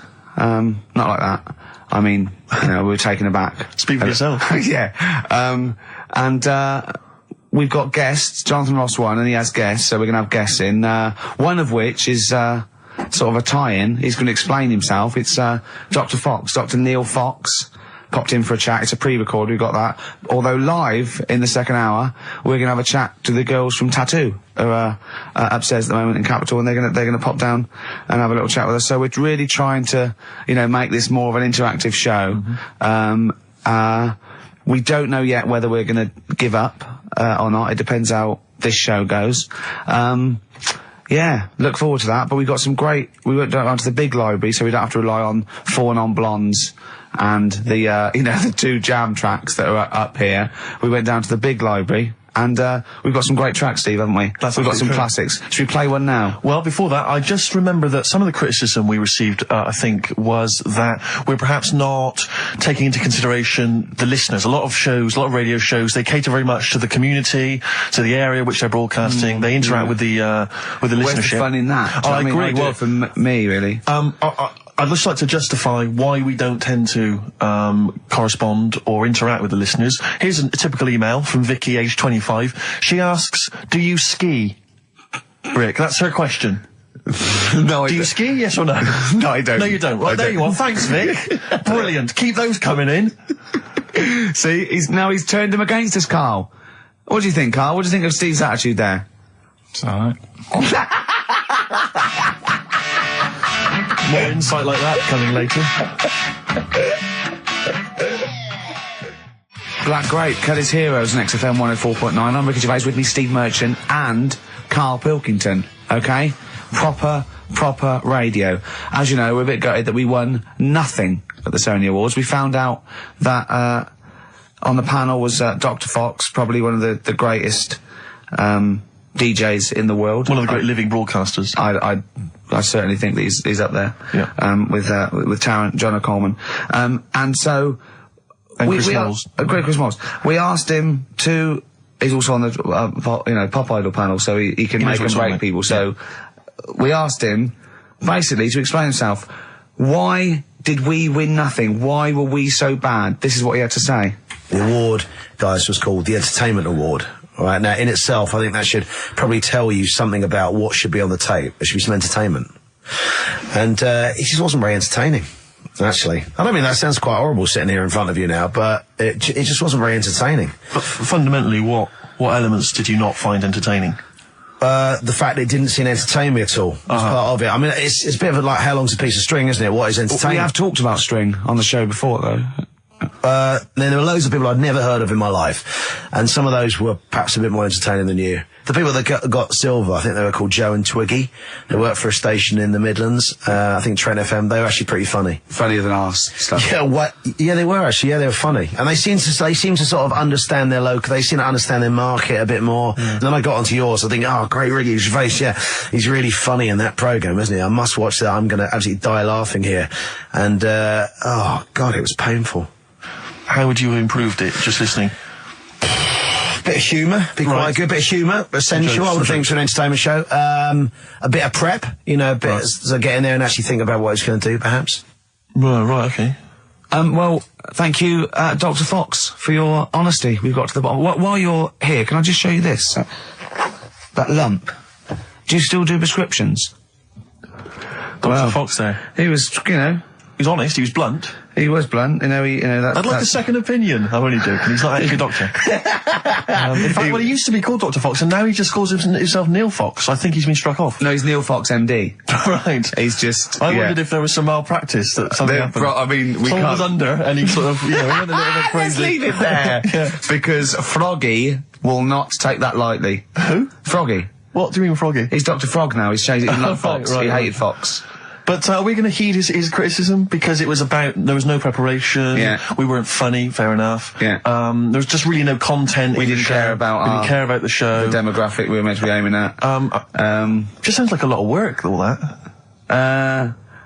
Well, I think what we can do is we can take it all on board and immediately forget it and carry on because it's easier. What about that? Brilliant. I'll tell you what we could do though. Play some bloody great tunes. Thanks very much. Athlete. You got the style on XFM 104.9. I'm Ricky Gervais, with me Steve Merchant and Karl Pilkington, innit?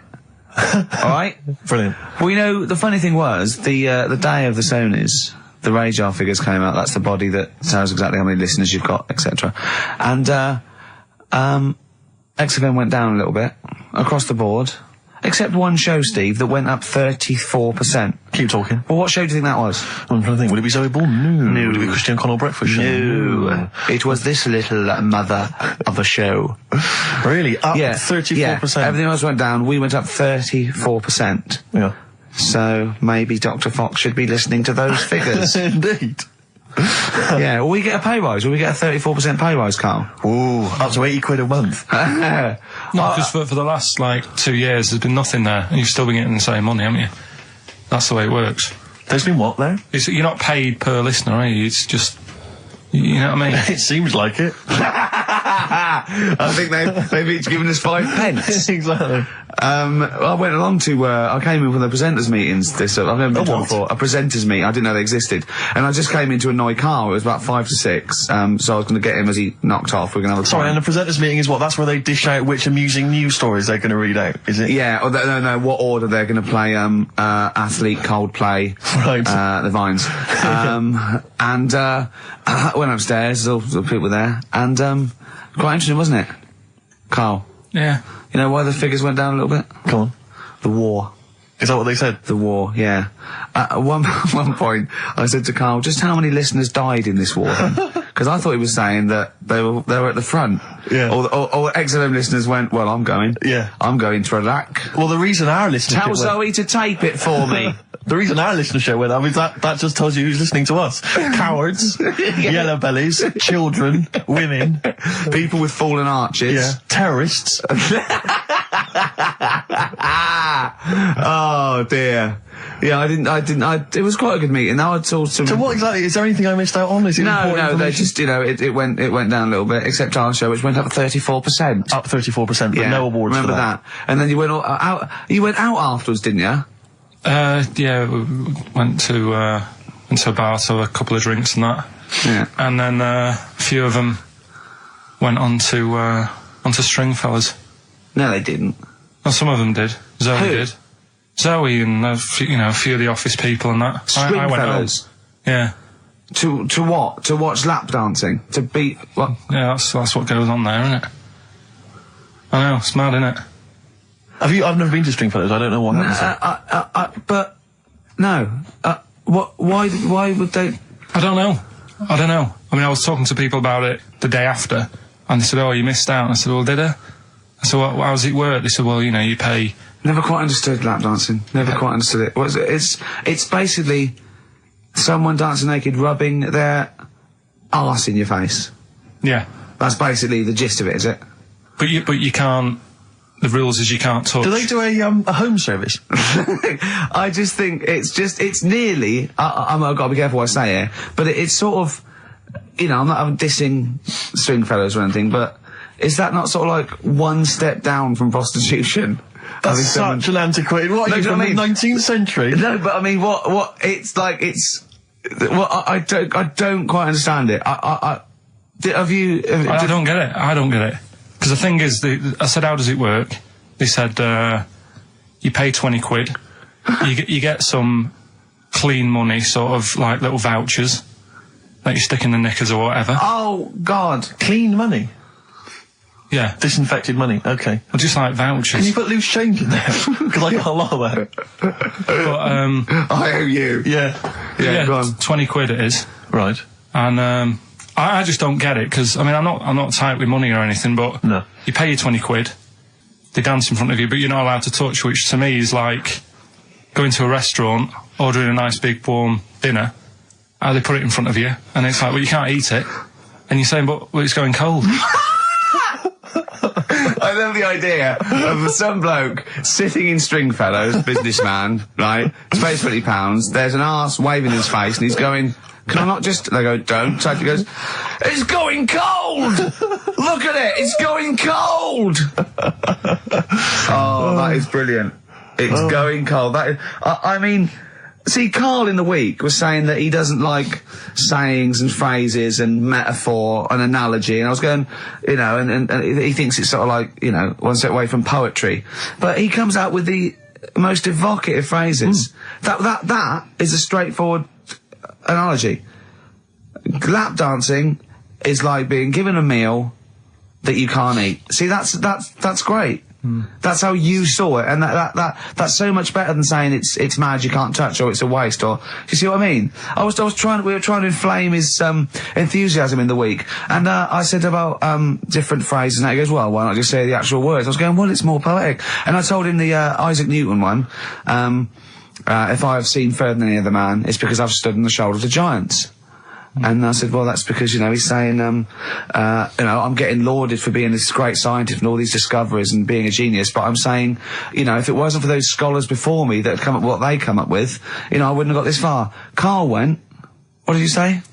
I just said, well, I prefer him to give me a name check. Do you know what I mean, though? If he stood there and he's saying how good everything is, don't just class me, don't sort of put me in with a load of other people. Give me a mention. If you were one of the other scholars? Yeah. Yeah, I think there were probably people that died sort of years before him. I think he's saying more that he's thanking the body of work these scientists and these great men had handed down, you know, through either books, material, teachings. He's not giving a big shout out to the collective science posse. Yeah, yeah. You know, thank you. Actually, I copied Nigel's. He's not saying that. I was like earwigging. I heard what Nigel said about it, about the third law. Do you know what I mean? Yeah. I mean, I look into sayings and stuff a lot more and see if they work. Well, one that happened a couple of weeks ago, right? You were talking about the you can't have your cake and eat it. Is that what you said? Well, I never understood that, because I thought, well, what's the point of having your cake and not eating it, rather like your lap dancing analogy? But it actually means you can't have eaten your cake and still have it there. Yes, obviously. Exactly. Well, the time that I saw that saying work, right? I was in Asda with Suzanne. Yeah. And you know those big binders you get with nice cakes in them? Yeah. For birthdays and that, you can get one with like David Beckham on the front of it. Yeah. You can have one with, you know, Thomas the Tank Engine, if you want. Ricky Gervais. Yeah, you can have one of them. And I saw one of those comedy ones where it is like a big pair of breasts. Yeah. And that is when, you know, you can have your cake and eat tit. Play records. No, but you see what I'm saying? Play record. I want to talk to you about it.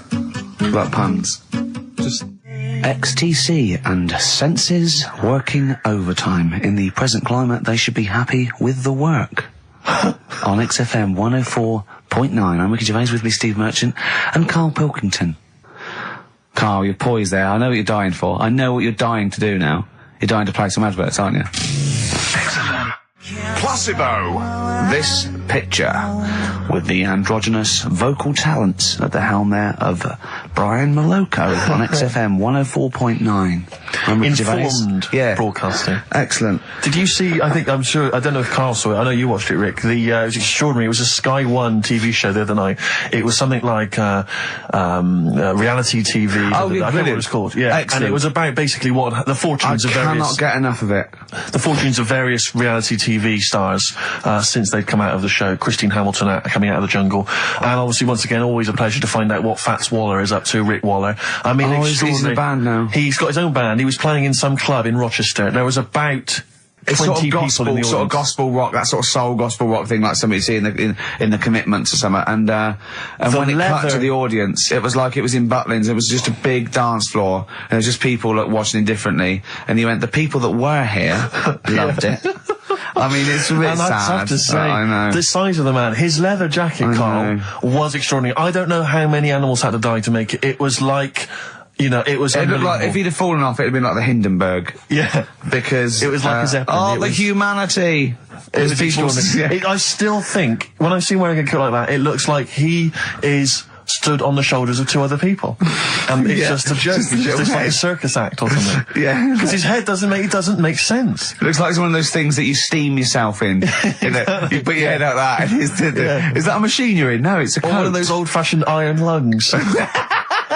Oh dear. There but were some he's- magic moments. But there was a great, because once again, I mean, I missed a lot of the first series of I'm a Celebrity, Get Me Out of Here, but it showed once again the moment with Darren Day. Darren Day, a lovely guy, but that moment where he went off and sat on a rock and came back, and he'd written a song. I know. Which he just, and I can't, it was sorts of things like, I'm in a hotel room in another town. I know. Don't. And it do was just, it was like something you'd write when you were 14. It was unbelievable. When they showed it again, it's just stunning. I love songs you write when you're 14. It's like your first sort of like song where you know 3 chords, and it's always stuff like, there's a man, he's a lonely man, take a look at him, he looks a bit like me. Yeah. It is me.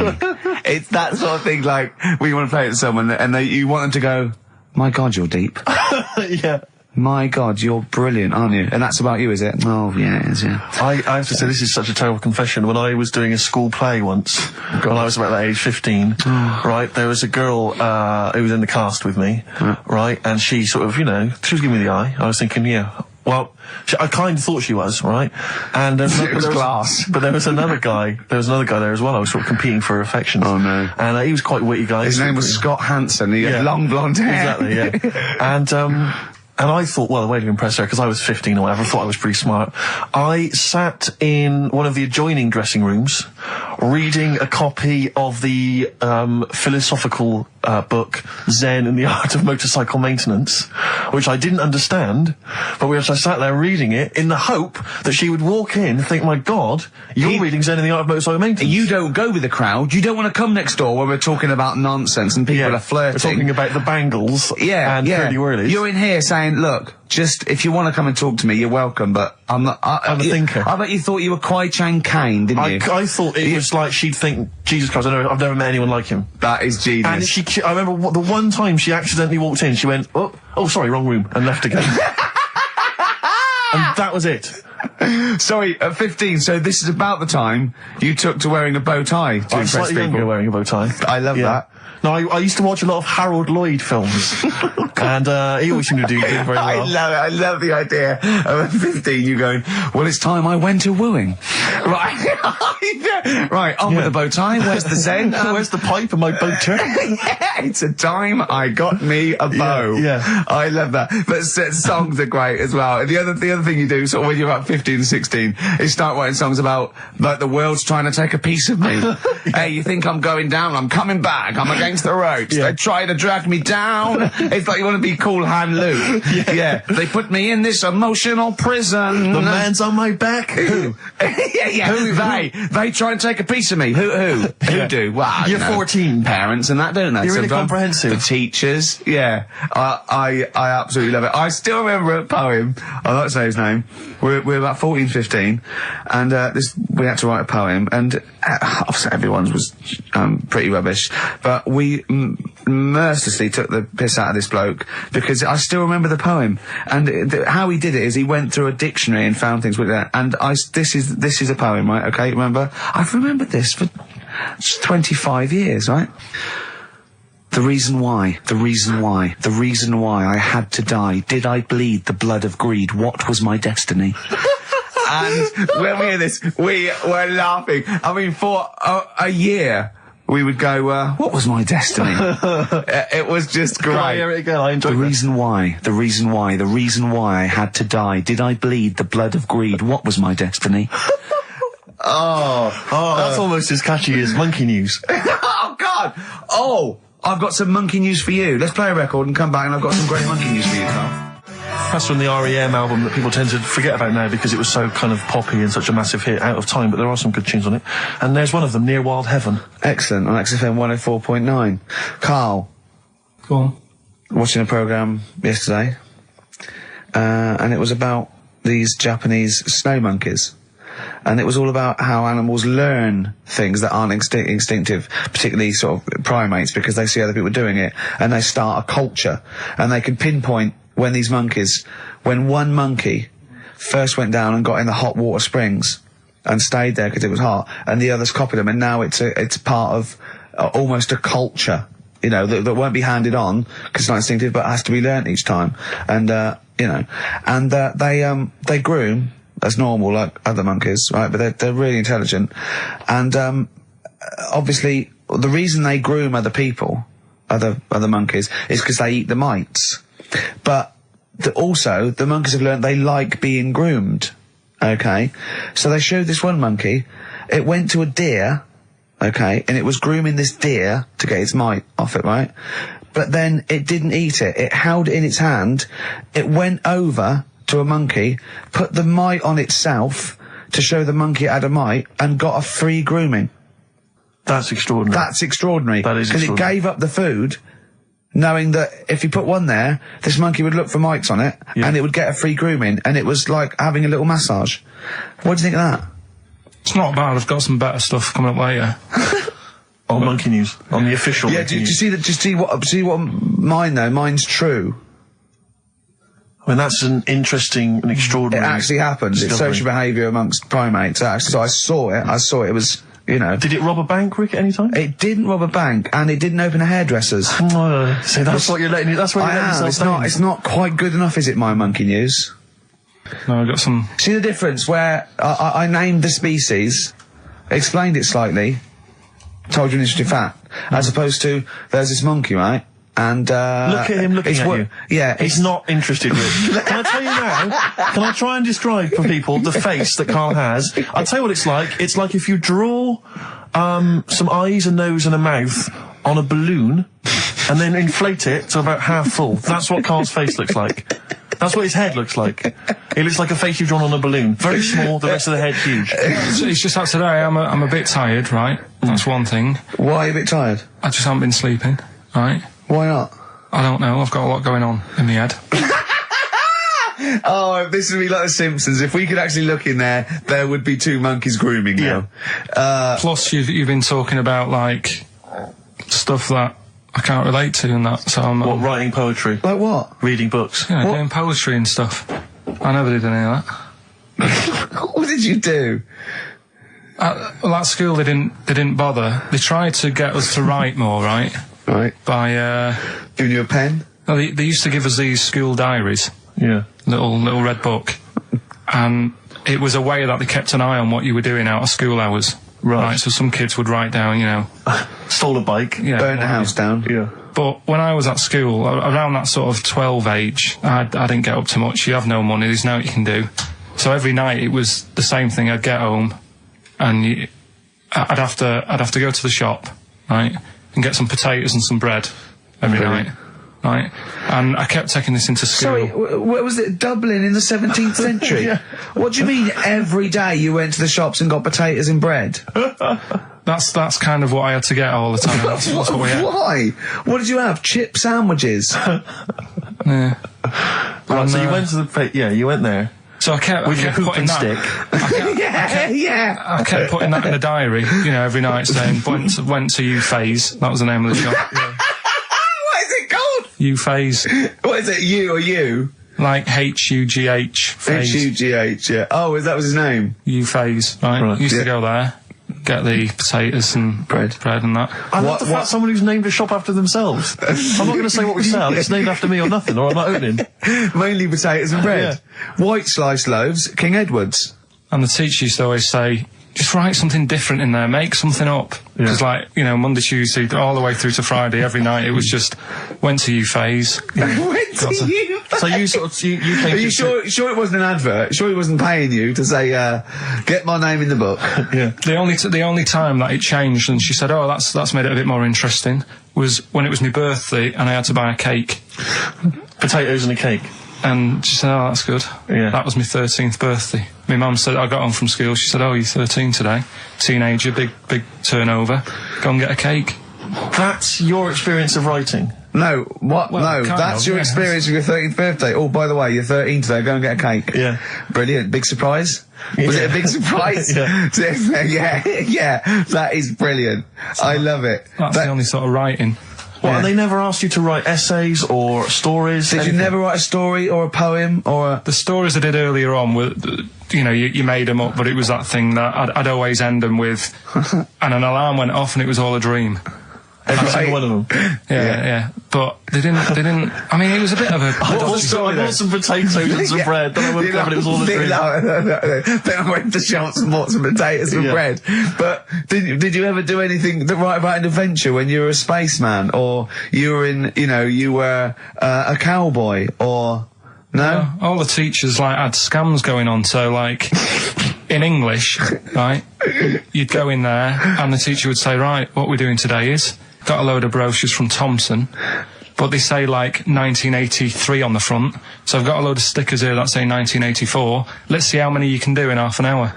You are joking. Did you go to school with Oliver Twist? Sorry, you are joking. I'm not, that's what they did. So the teacher must have been getting a freebie or something for helping them out. Honestly, yeah, that's what it was. That is fantastic. They were all after it. They were all, other than Mr. Fagan, you had... Yeah. And then when they saw Karate Kid, they had every kid washing their car going, wax on, wax off, hurry up. Yeah. I'm teaching you something. Wax on, wax off, paint the fence. So I'm just saying, that's why I'm a bit quiet, because you're talking about stuff I can't relate to. And why didn't you sleep last night? I haven't slept well since I was about 12. Do you sleep well, Steve? Oh, wait, you can't let that go. I haven't slept well since I was 12. What do you mean? Do you know, a proper... I used to love going to bed as a kid. Yeah.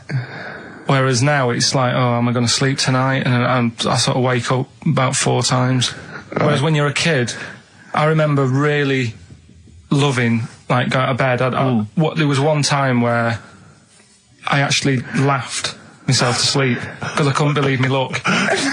Is something wrong with him? What do you mean you laughed yourself? Have you ever had it when you're really tired and you get in bed and the pillows feel it's all cold. Yeah. And it's I can't believe this.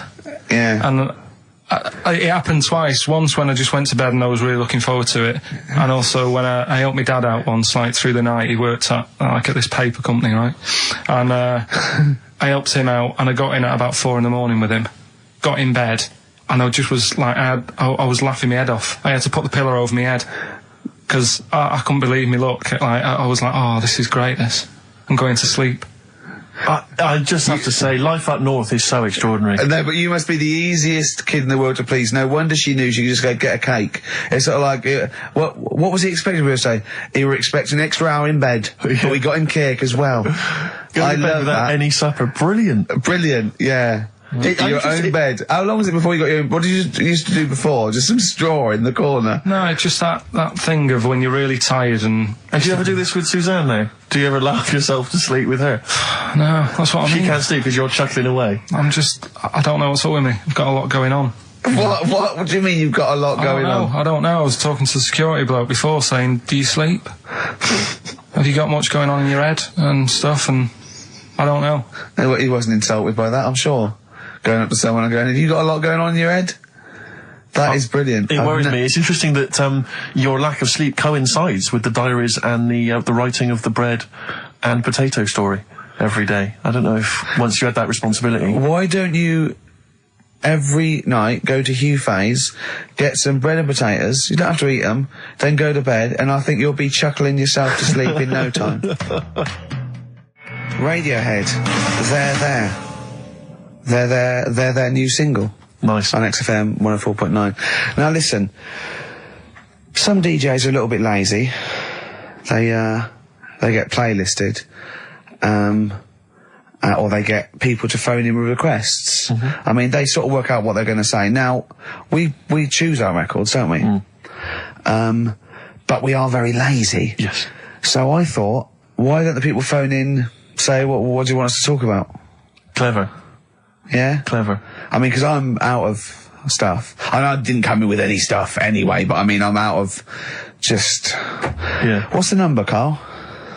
Sorry, are you out of breath having finished that sentence? No, I've been squeezing his head. Ah, right. Fine, as long as there's a decent reason. What I do, my technique, I'm only allowed to squeeze his head between 1 and 3, aren't I, Carl? Yeah, that's right. And what I do is I get ready. There's one I do the clamp either side of the temple and I squeeze.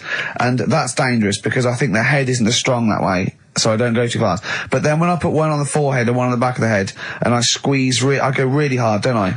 So do call in with stuff to talk about on 08700 800 1234. See, I don't know what Dr. Fox is talking about. I can't believe any of the award winners have ever spoken about the various techniques to use while squeezing a person's head. And then phone in, what should we talk about? I'm stunned at Carl's rudeness, okay? That's badly drawn boy, by the way, all possibilities. There's a lovely chap just calls in saying about... And Carl, because the record's ended, he doesn't say, oh, I've got to go to the record's end. He went, yeah. And he... So... He's probably still there. Well, cut him off. Well, just check if he's still there. He doesn't want to be on radio. He said he didn't want to be on the radio, but I think he should apologise. I'm still here. Hello? Hello. All right. I'm still here. I did ask not to be put live on radio because I get very embarrassed. Don't worry. All we wanted to do was we just wanted to apologise for Carl's curtness and his rudeness. Now, all I want to say is the station is good because you couldn't have a worse slot on a Saturday afternoon, right? Because the youngsters are in the boozers, the older fellas are doing the punting, the racing, the football and whatever. The thing is, the state you play, if you want to get number one... This is XFM, not Radio 2. If you want to be the top, all you got to do is start playing Natalia Umbraglia, this and that, and have your audience with one puke of hair between four legs, okay? Thank you. There you go. No, that's why I don't want to go live on radio. But you are dead, when Christian got a little bit sick about being 13, then he got to go, whatever. You're the soundest station in the area. You cover... I don't like all the stuff you play, the station plays, but you're actually doing what's there. Thank you very much. You keep going, persevere. And you'll make it's well worth listening to anyway, okay? Thank you, cheers. Otherwise I wouldn't... Can you hear us? Thank you, bye. Dead sound, mate. Be careful, yeah? I mean, I can see why you cut him off. Stop it. Man alive. We've had so many calls. Carl was getting annoyed. There were so many calls. And we've had suggestions from Ned saying talk about Jimmy Savile. John in North London. I've just got John in North London. What does he want us to talk about? Oh, forgotten. Becca from Liverpool wants to talk about Tracy Emin and Damien Hirst. Art. Paul Andrews, your mum called. Stop calling her. Tell her to listen to XFM. Yes, you, Paul Andrews, is about 38, at home with your wife and kids. Your mum just called in. I think someone wanted amazing monkey facts. I can't even do this right, can I? To be honest with you, last week we were slagging off Carl as being the weak link in this show. I think it's clear what the weak link is. Oh God, who's the bloke who wants Hayley to go with him to X-Men? See, I shouldn't make notes. What's wrong with you? If you didn't spend so much time squeezing his head and eating pies, we might get something done. Right, okay then, what should we talk about then? Right, play a record and we'll discuss this. Tracy Emin, make your bed. Okay. Make your bed. Damien Hirst, stop cutting up sharks and things. Picasso. Alright. Right, Rockbusters, what have you got for us, Carl? Right. There we go then. 3 clues, 3 cryptic clues, couple of initials. Email in, ricky.gervais@xfm.co.uk, win some stuff. Do you want to go through the stuff? Yeah. You get them. You're definitely improving yourself as weeks go on. We've got a 3 CD set of the best of Inspiral Carpets. How they've strung that over 3 CDs, I've no idea. Yeah, I know. Extraordinary. A number of other CDs, all of which are okay, plus a t-shirt and a copy of Marion Jeff Series 1 on DVD. Not bad at all, in an XFM bag. Well, he's noticed X-Men 2 isn't there, because it's not out yet, but it is at the cinema, so I think Hayley should go with, what's his name? Shut up. Okay. Right, go on, Carl. Right, the clues are, clue 1. Oh, they're having problems. This is... Right, brilliant. Rockbusters. This is what we've been in for. I tell you what, I think Foxy was really soft on us. I think he's... Oh, go on. This is what we're tuning for. Okay, so this clue 1 again. So go on. This is brilliant. Come on. This is like Who Wants to Be a Millionaire? It's class. Come on, Carl. Don't worry about him. He doesn't understand radio, Carl.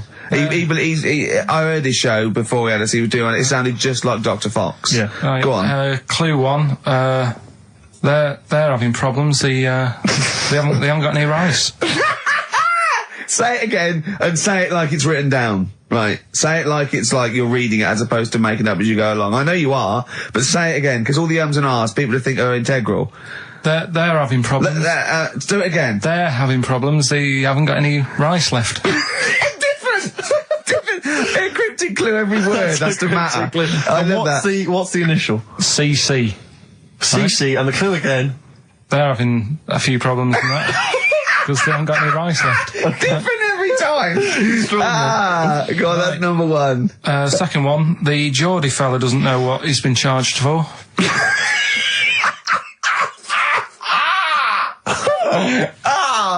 Okay, and what's the initials there? DW. The Geordie fella doesn't know what he's being charged for. Right. And the final one, if he had 2 bricks and he had to throw them at 2 women, right? Stop! Right, you've got to go through this without going, right? Oh, yeah, just do it again. Just say it again. Think what you're going to say, then say it. I had 2 bricks. Oh, no, it was if I had before. Well, I've got to put... Stop it a minute. Stop, because I'm going to burst. Right, Carl, work out what you're going to say and say it. Right. Okay, just calm down. Can we just everyone calm down? Okay, right. I had 2 bricks to throw at 2 women, and I didn't hit either of them. Right, okay. The initials MM. Right, so Okay. quickly again. They haven't got any rice. I've got that, and it's brilliant. That is a brilliant one. Okay. Right, they've run out of rice. They've got problems on their hands. CC. Right, the second one. Geordie fella doesn't know what he's being charged for. Right, DW. And I had 2 bricks to throw at 2 women. Didn't hit any of them. Right. That's MM. Email in ricky.gervais@xfm.co.uk. Brilliant, play a record. Win some stuff. It's email only, ricky.gervais@xfm.co.uk. Evan Dando and the Lemonheads, that's a track called Rudy with a Flashlight. Of course, Evan's got a new album out, but working for an alternative radio station, Rick, it would be ludicrous to think there was a copy of that lying around. Oh, do you know what I mean?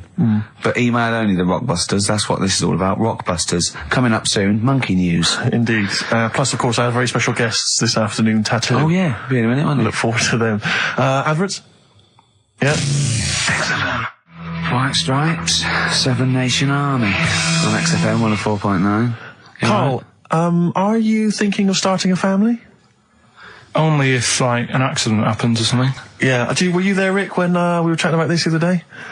Oh, yeah, no. What did you say, Well, Carl? we were talking about his career and that, because he's on MTV, and I was going, oh, you got to do this now. He's going, look, if it happens, it happens. I've said to Sam, if it happens, it happens. He goes, well, what are your plans? I was saying with Ava, she said, are we going to have kids tonight? I go, look, if it happens, it happens. I go, well, how will it happen? He goes, if a condom splits. Amazing. I love the idea that that's the way you plan for a child. Imagine telling them that. Where was I conceived? Can't remember. The condom split. Yeah. You're an accident. I love that. The romantic nature of that is Well, I was just told I was an accident, but, you know, it doesn't matter, does it? Yeah, it doesn't matter. That makes a lot of sense. Yeah, but it doesn't But matter. do many people sit down and say, right, do you think we should? Yes. Well, if they lay down. Yeah. I'm busy. You can't sit down, you haven't got time for that discussion. No, it doesn't mean the conception. I think it means bringing up a child till it's 18. But the thing is as well, it's one of them, innit? It's like, if you think about having one, you go, well, the sort of negatives, you know, outweigh the positives, Yeah. I think. Right? Go on. But if you have one, you go, oh, it's not that bad, is it? So what are the positives and what are the negatives? Like I say, the negatives outweigh it. I can't think of that many positives. They get in the way, don't they? Cost you a lot. Cost a lot of money. Same with marriage. Like Suzanne's saying, we'll get married, so what for? Well, marriage doesn't cost anything. Well, it does. Well, no, if you go to the registry office and then buy a house. But then what's the point? Well, tax breaks, you know, presents. I don't think you get them anymore. Do you? I looked into that.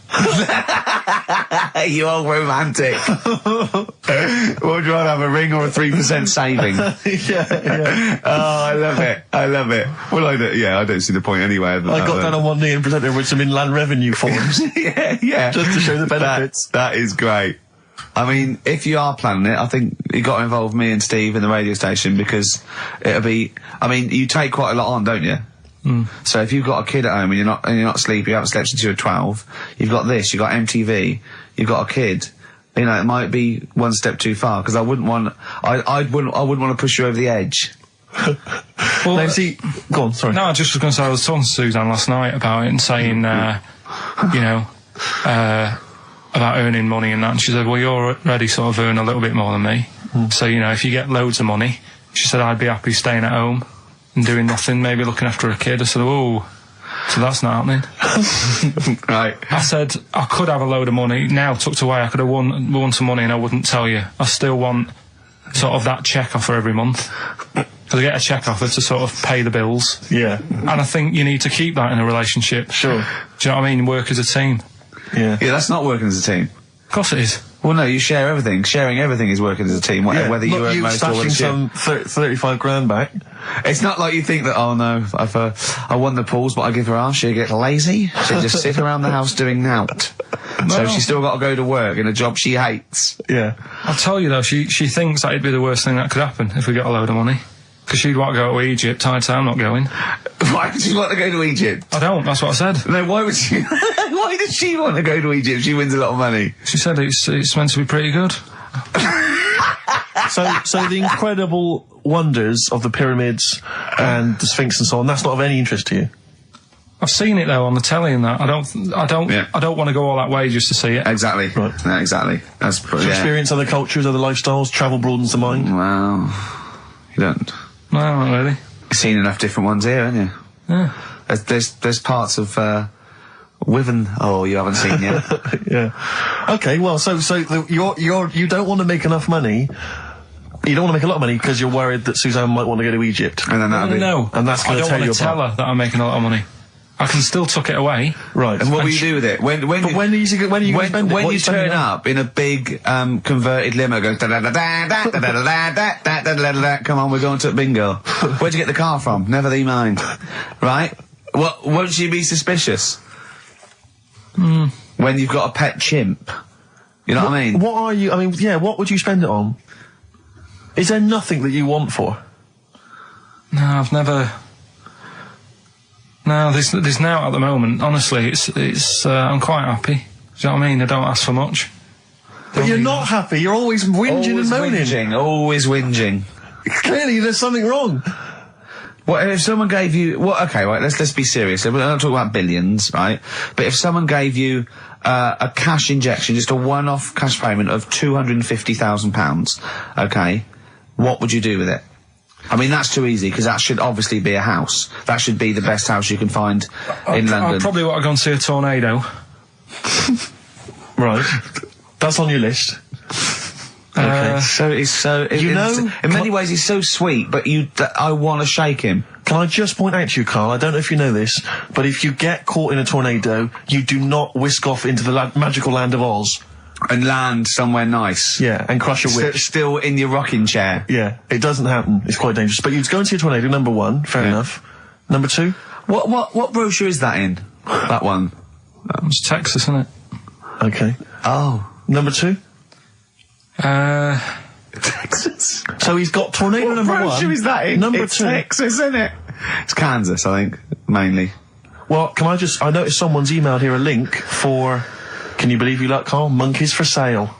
Now, I don't endorse this in any way, but here you are. Here's a monkey for sale here. Oh, that's terrible. $2,500. It says male, very smart little guy, loves to play and gives kisses, wears diapers and clothes, has been around lots of people and loves them, healthy and loves to eat. Sounds like Ricky. How much is that? Well, it wasn't Carl, because it says loves to be around people. Yeah. There's a gibbon there. A gibbon for... Too pricey though. It's like that Donald McIntyre programme he did, that Cheapest Chimps programme. He didn't do Cheapest Chimps. He didn't do a programme called Cheapest Chimps. You're saying that, but... Well, he didn't. There's at no point did Donald McIntyre do a programme called... Play a record a minute. Play a record. Oh. Cracking tune. Now, if you're down in Texas, chasing your tornado, this will be on your stereo, surely. Surely, if you're in Alabama, it'd be in... Well, he doesn't go to Alabama. It's Texas. That's where the tornadoes are. Do you not listen to what he already says? Kansas. It's Kansas. Lynyrd Skynyrd, of course, Sweet Home Alabama. Always worth a play, I think maybe once a month. Yeah. Brilliant. Carl, we're talking about having kids and stuff. I've always been quite thankful that Ricky's never wanted to have kids, because I I just think he would set the worst example for a child that he possibly could do. Just in conversation the other day, just happened to mention that he's taken to eating in the bath. Yeah, well, let me explain something. Right. I've got busy schedules, yeah. I get up, I meet Steve at a certain time, and I go, I've got to go at 3:30 today, Steve. I'm working out at 4. I work out 4 till 5. I have to have something to eat before I go out, and I have to meet Johnny for a beer at 6 or something, or go somewhere. So I thought, oh God, if I go around and have a bath straight after, then I have something to eat. I go, well, I've got, sometimes there's chicken legs, right, and they're greasy. So one day I thought, hold on, I'll go to the bath with the chicken legs. I'll eat them in the bath, and it's brilliant. So I'm sitting in the bath, I eat the chicken egg, it's really greasy, right? I just throw it in the bin, just go under the water, come up, I'm clean. I've eaten, I'm clean, I get dressed, I go out and meet Johnny. I've lined my stomach, and the good thing about that is that when I come home, I have 3 beers, and I've eaten the chicken, I go, there's only bread left, I just wipe it round the bath. I got a lovely bread and dripping sandwich. That's not true, that bit. But I do eat in the bath. I mean, the second week of doing it, I was just eating in the bath. I think I was in chicken legs again. I'm eating in the bath. Jane walked past, just looked in at me, and she went, Christ, Caligula. Well, just me, a fat Roman emperor eating. Caligula, to be honest, is just too cool and impressive. Not Caligula, old man Steptoe. Have you seen the one where he's in the bath eating pickled onions? No. He sat in the bath, he literally sat in the bath, eating some pickled onions. Some of them slip under the water, he fishes them out, put them back in the jar. I'd never do that. No, you'd eat them. You would never, they wouldn't let food go by like that. But it's so... But it's the fattest chicken, it's big, greasy slabs of chicken. Yeah. You're throwing the bones on the floor. No, I'm putting them for the wolves to scavenge. I'm putting them in the... Stop biting your nails, Carl. Not only can you hear it, it's really rude. I don't know, what... Yeah, you're criticising him? Yeah. Criticising him for biting his nails? Yeah, you don't know where they've been. You eat chicken in the bath and then go under the water and come up clean while sat in some water swimming with grease and fat and chicken bones. Yeah, and breadcrumbs. Well, I like to bath. I like to bath like 2 or 3 times a day. But do you not see why that's not cool and impressive? It's not like we're all going to go, why haven't we all thought of that? To be honest though, Steve, that is the only time I eat oranges. I know what you mean. Yeah, that's, I've always thought that, an orange, I go, oh God, this is too annoying, and I don't bother eating oranges, unless they're tangerines, you can peel them in one and put them in one. I don't have big jaffas, it's not worth it. What is wrong with you? Firstly, have you ever thought about cutting an orange into 4 quarters with a knife? Waste. What do you mean a waste? More washing up. Yeah, right, so this is why you can't sleep at night. Because you think, I've got to run a bath and have an orange. I haven't got time. I'd like an orange now, I need the vitamin C, but I've got to run a bath for it, at least have a shower. I'm going to be in there with another man. Oh, it's dear. like, the two of you are just, you are like children. You're infants. Your mentality is ludicrous. And you're embarrassing us in front of our special guests. Oh, yeah. I can't believe it. Now, of course, last week we've had tattoo here. We've had a number of letters, Rick. I'm just reading them now. Saying, last week, loved your interview with Chris Martin from Coldplay. Yeah. Genius. Another one here. Great insight into the man who wrote Yellow and Clocks. Yeah. Fascinating. Steve Merchant's interview with Chris Martin was amazing. He showed his own TV show. Yeah. Just some of the letters we've received, Rick. Yeah. So this week, we're very lucky to have with us Russian pop act Tattoo. Round of applause for them. Lovely to have them here.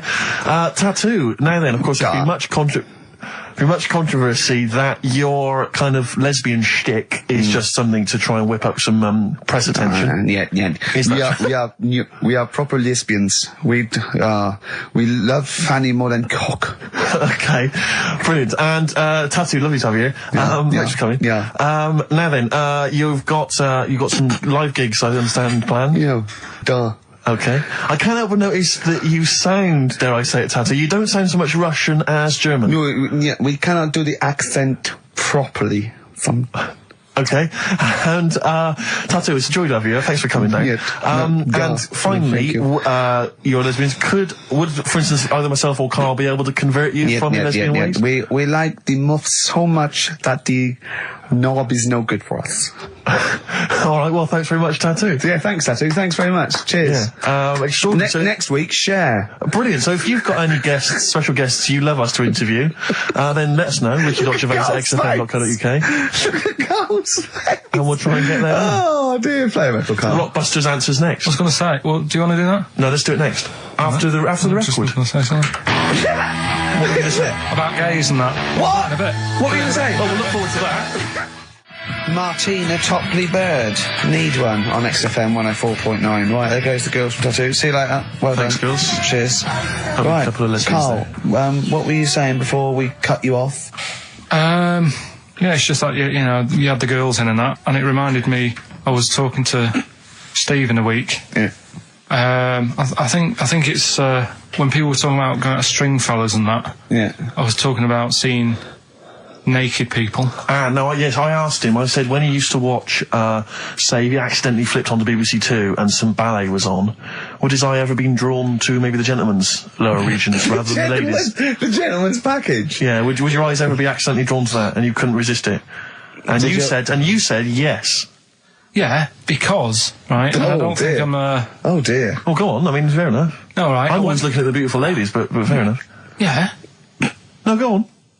but, right, Have you ever looked at Wayne Sleep's testicles? I went out. Have you ever looked at Wayne Sleep's penis and testicles? I went out on a night out, right? And it was it got to some point in the night where two women and two fellas got on stage. Right. Right? Started stripping off. Yes. Yeah. Just what, members of the audience? No, I think they were like part of the act, right? Right. And, What was this, panto? the fellas had like their undies on, and the girls just had their knickers on. Yeah. Right? And, Sounds pretty erotic at the moment. Go on. and at the same time, they all whipped their pants off, Yes. right? It was Now- Bucks Fizz, wasn't it? The adult show. Now, I said to Steve, at that point, Sorry, I wasn't there. He said it's to me later. yeah. I said, well, you have a quick glance at the fellas. And then the annoying thing was, I thought, right, now I'll have a look at the women, and it was too late. They put the knickers on. How long were you looking at the fellas? Not that long, but, But it why was were you like, looking at them first? that's human nature, innit? Why? I don't know, but I'm sure you would have done the same thing. You just Why? sort of think, well, how are they shaping up? So they weren't it's a shaping up at comparative all. test. So who had the biggest knob? Which one of the blokes had the biggest knob? No, it's like, normal. But This is a whole new side of you. This is a whole other area. So you look at ballet dancers, you look at the gentlemen's. No, I don't. package. I just was, when he said this, it reminded me of this night when I was walking home thinking, didn't get a look. Because I was messing Where around. was this? What event was this where people are stripping off? Carl, I tell you what, you are the most interesting man I've ever met. But are you comfortable being nude and that? We've done this. Well, I don't know what this is. We did this last week about, are you comfortable being nude? No, I know, I was talking you're about probably that. most comfortable being nude. It's just probably not in public. Well, Ricky's only really comfortable nude when he's eating. Yeah. There's nothing to get, Yeah, you can just wipe spilt on yourself it. down. Yeah, you just sit in the bath, yeah. No, but I talked about that, and then when I went home, I was talking to Suzanne about it, and she said, "What's all that about? You don't like being nude, right?" And I said, "Well, it's not." It's like I'm part of an Alan Bennett play. It's just, I love the way you talk. Remember once, right? I don't know if I should talk about this really, but Well, that means you should, so go on. Go on. oh yeah, right. We went to Tenerife, right, one year, and I was still living in I'm Manchester. scared now. Yeah, I don't know I'm what's actually scared. I'm thinking about Suzanne, but she's Well, working. I don't want to know anything about Suzanne, Come to be on, no, honest. but If come it's on, gonna be- It Go on. involves me more. Let's hear the story. Go But on. I'm just explaining to you that I don't like being nude. Yeah. Go on. So you're in Tenerife. In Tenerife, right? Didn't have much money. Stayed in this apartment that wasn't that nice, right? Had the cockroaches in it and stuff, right? Didn't have much money to go out at night. So we're in this sort of death trap of an apartment, right? Anyway, so when I was younger, right, had a bit more energy. So He's 30. 80, I know. so start having it away a bit. It's a joy. Beautiful. It's So, good, yeah. I'm going to hit it away. I love it. Go on. Right, so, doing what I do, right? Yeah. Someone starts banging on the door. So Suzanne Everyone's says, at it. Right, so you mean knocking on the door? Right, okay. Yeah. knocking on the door, right? So Suzanne said, you better get it. So I said, I can't get it now, can I? I'll have to wait a bit. Right? I can't go to the door. Go on. So the banging's getting louder. Yeah. Someone at the door. Yeah. And she's like, hurry up, it must be important. I'm like, in a minute. So anyway. I don't want to know anymore. Keep going. No, come on, finish the story. Open the door. It's a fireman. So I just stick my head round, and he's going, you'll have to get out. The building's on fire. Right? So I'm like, in a minute. Sorry, you weren't still having sex at this point? No, but, Right. still sort of got to wait a minute or I can't get my pants on. Oh, Carl, I wish I'm so sorry. Right, go on. So the place is burning down. So it could be a serious big fire going on. Yeah. I'm sort of waiting. You can hear people sort of screaming and that, panicking. Yeah. Is that because the door's open and you're nude? The fireman's saying, will you get out, I'm saying, in a minute.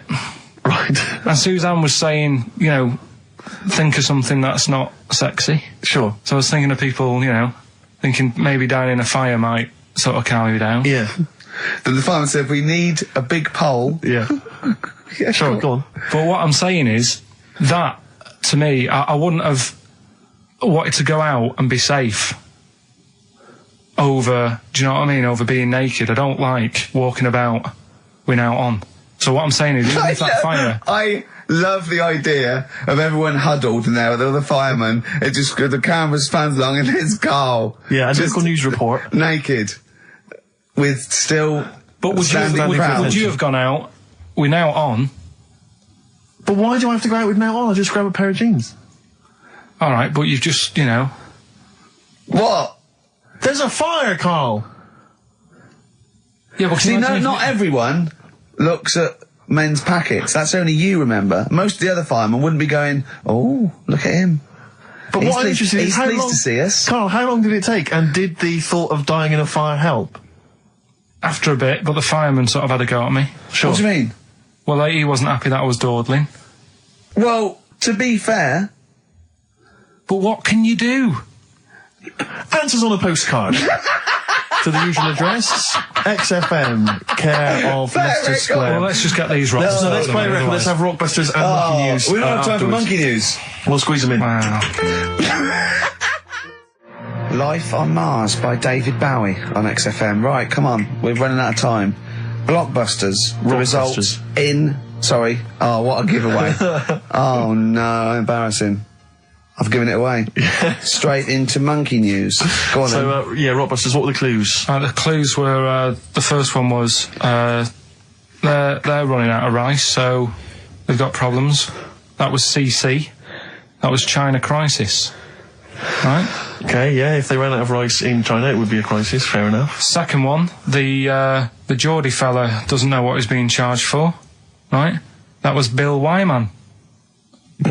Brilliant. Yeah. Brilliant. And the third one, I had 2 bricks to throw at 2 women, and I didn't hit either of them. That was Mister. Mister.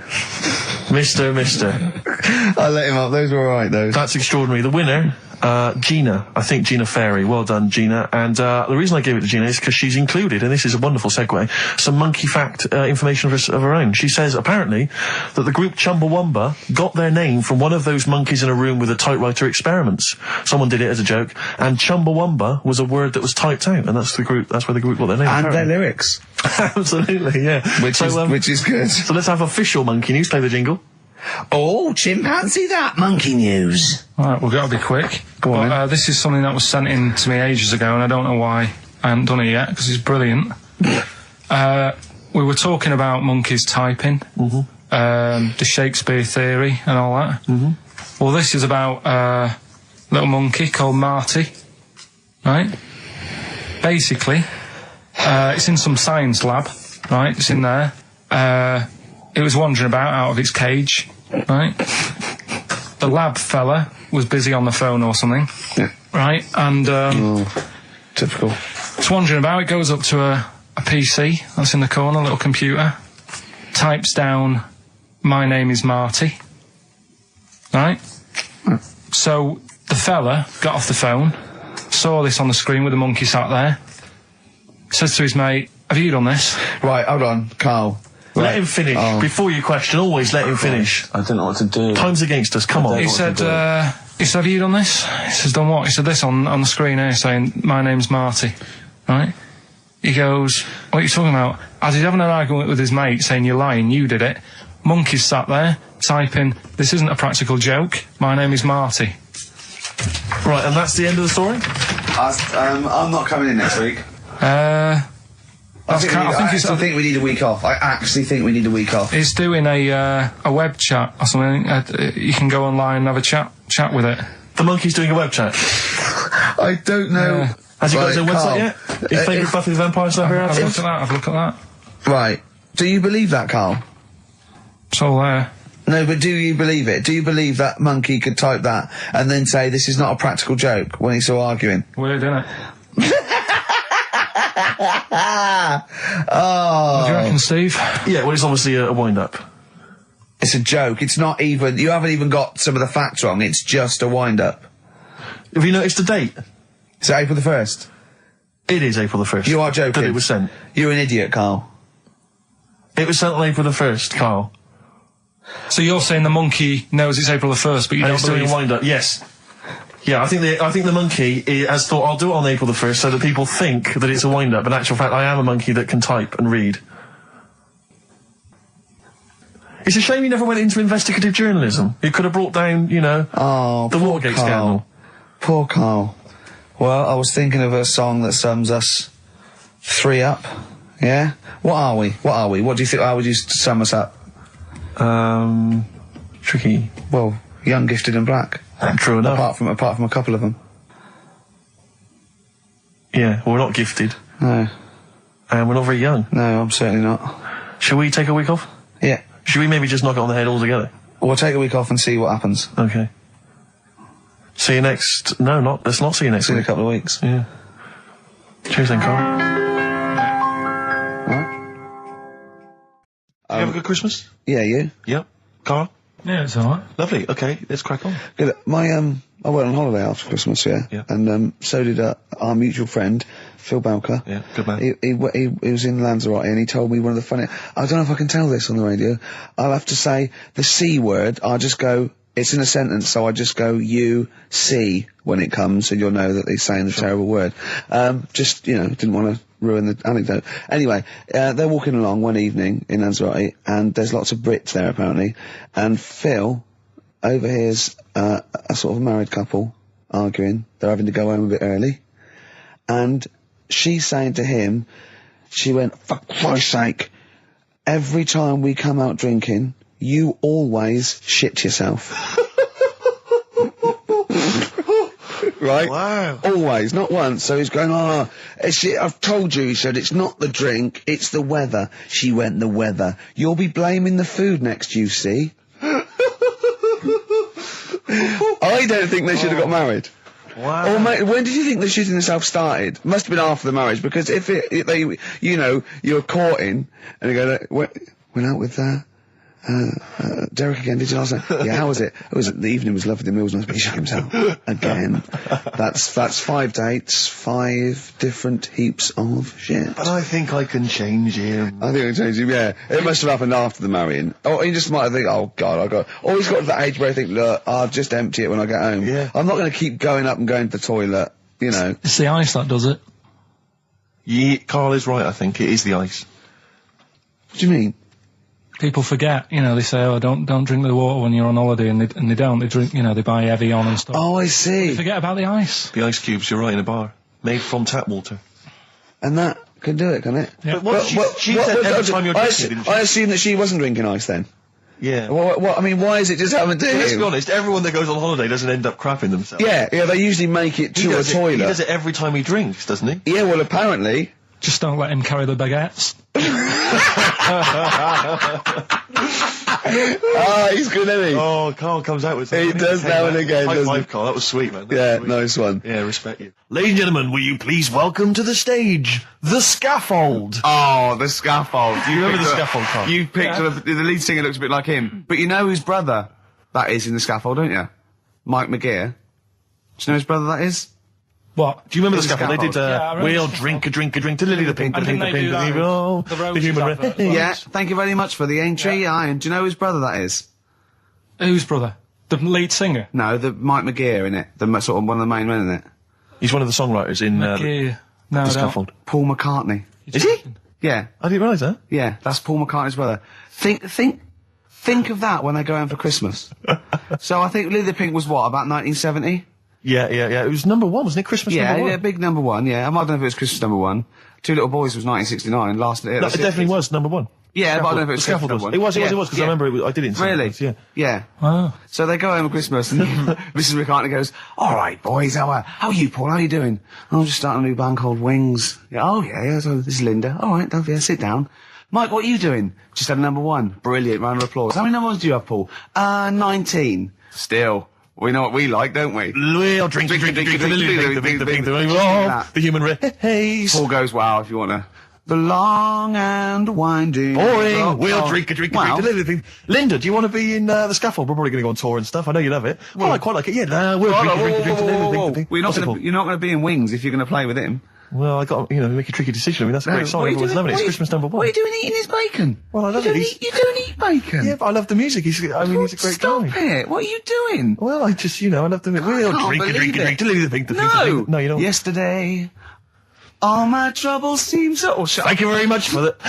Aintree Iron. Imagine that, because imagine how different going, well, you've had 19 number 1s.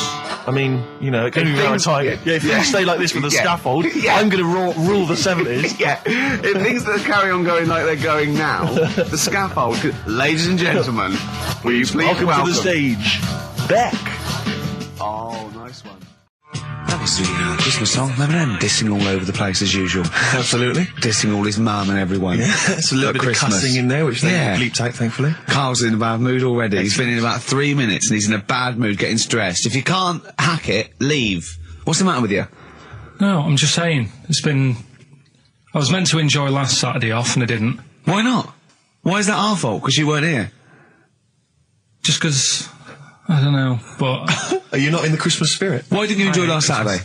What did you do? I went all the way back up north again, right? Because it was Suzanne's dad's birthday, right? I was busy last week, didn't have time to get him a present or anything. Didn't have time to get him. So I got to Euston Station, bought a card for him, which was a Christmas card, so he wasn't happy because he was saying it's my birthday, and I said, well, I won't be seeing you again. So I've got a joint card, and then we went out... Did you get him a present? Well, no, because we went out on Saturday night for something to eat at this pub that he likes. It was a nice steak and onion rings, right? Lovely. So he should have been happy anyway. Yeah. But... What, you paid for it? No. But you should have been happy anyway. Suzanne paid for that because it is her dad, right, not mine. So I said, all right, what can I do? I said to her. So she said, just buy a few drinks or something. Anyway, I didn't get around to getting drinks. I can't believe it. Can't believe it. Round to getting the drinks. Right, so I said, right, I'll pay for the cab. Right. Oh, what a lovely Christmas gift that is. Yeah, So £2.50. I paid, no, it was like in £3 Manchester there, it is. £3 back. So £6 you spent on him? Well, no, I spent more. See, that's what he said. He You said, get the Bolton and back, can't you, for that? He said, oh, you spent on me £6 for my birthday. I said, no, I haven't, because I gave the taxi driver a tip. I'm a little bit worried about his attitude as well. Because even if, I mean, that is a stingy present, but you don't say... Well, let's be honest, that's the worst Christmas gift ever, because, I mean, you're pretty bad, like we discussed in the past, but at least you spend a bit of money. Yeah. It's just thoughtless. Yeah. This is nothing. I know. You haven't given him any time. I mean, I would... And I knew my demographic. They loved it, my family. The they couldn't believe their luck. Well, a tenner.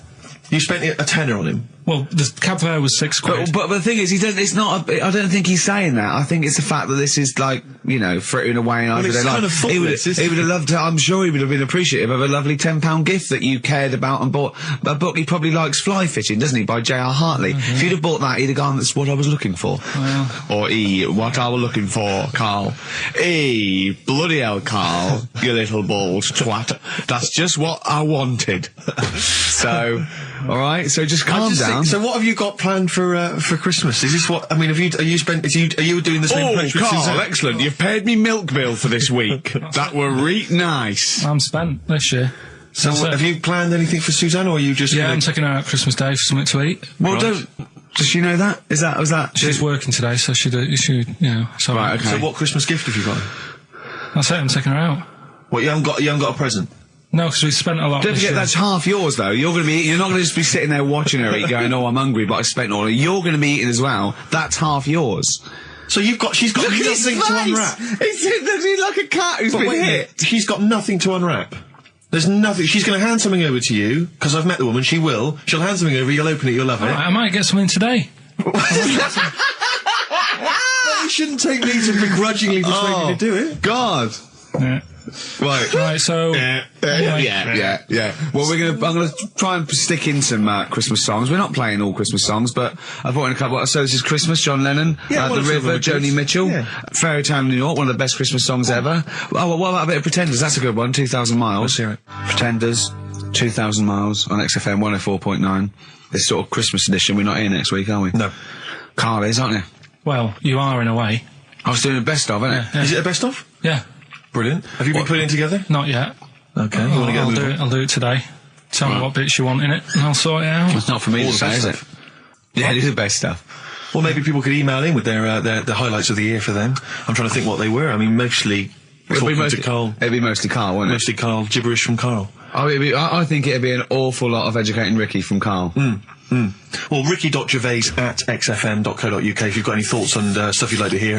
Again, Is there anything you'd like to hear of Carl saying something stupid, me and Steve laughing or slapping him? Yeah. That's basically the competition, Well, isn't it? there's a couple of instances where I tried to kiss him, I think, and you encouraged me. Yeah. Those are some highlights for me. Don and Blitzen from the About a Boy soundtrack by Badly Drawn Boys. Christmas theme there. Christmas theme there. You spotted the Christmas theme.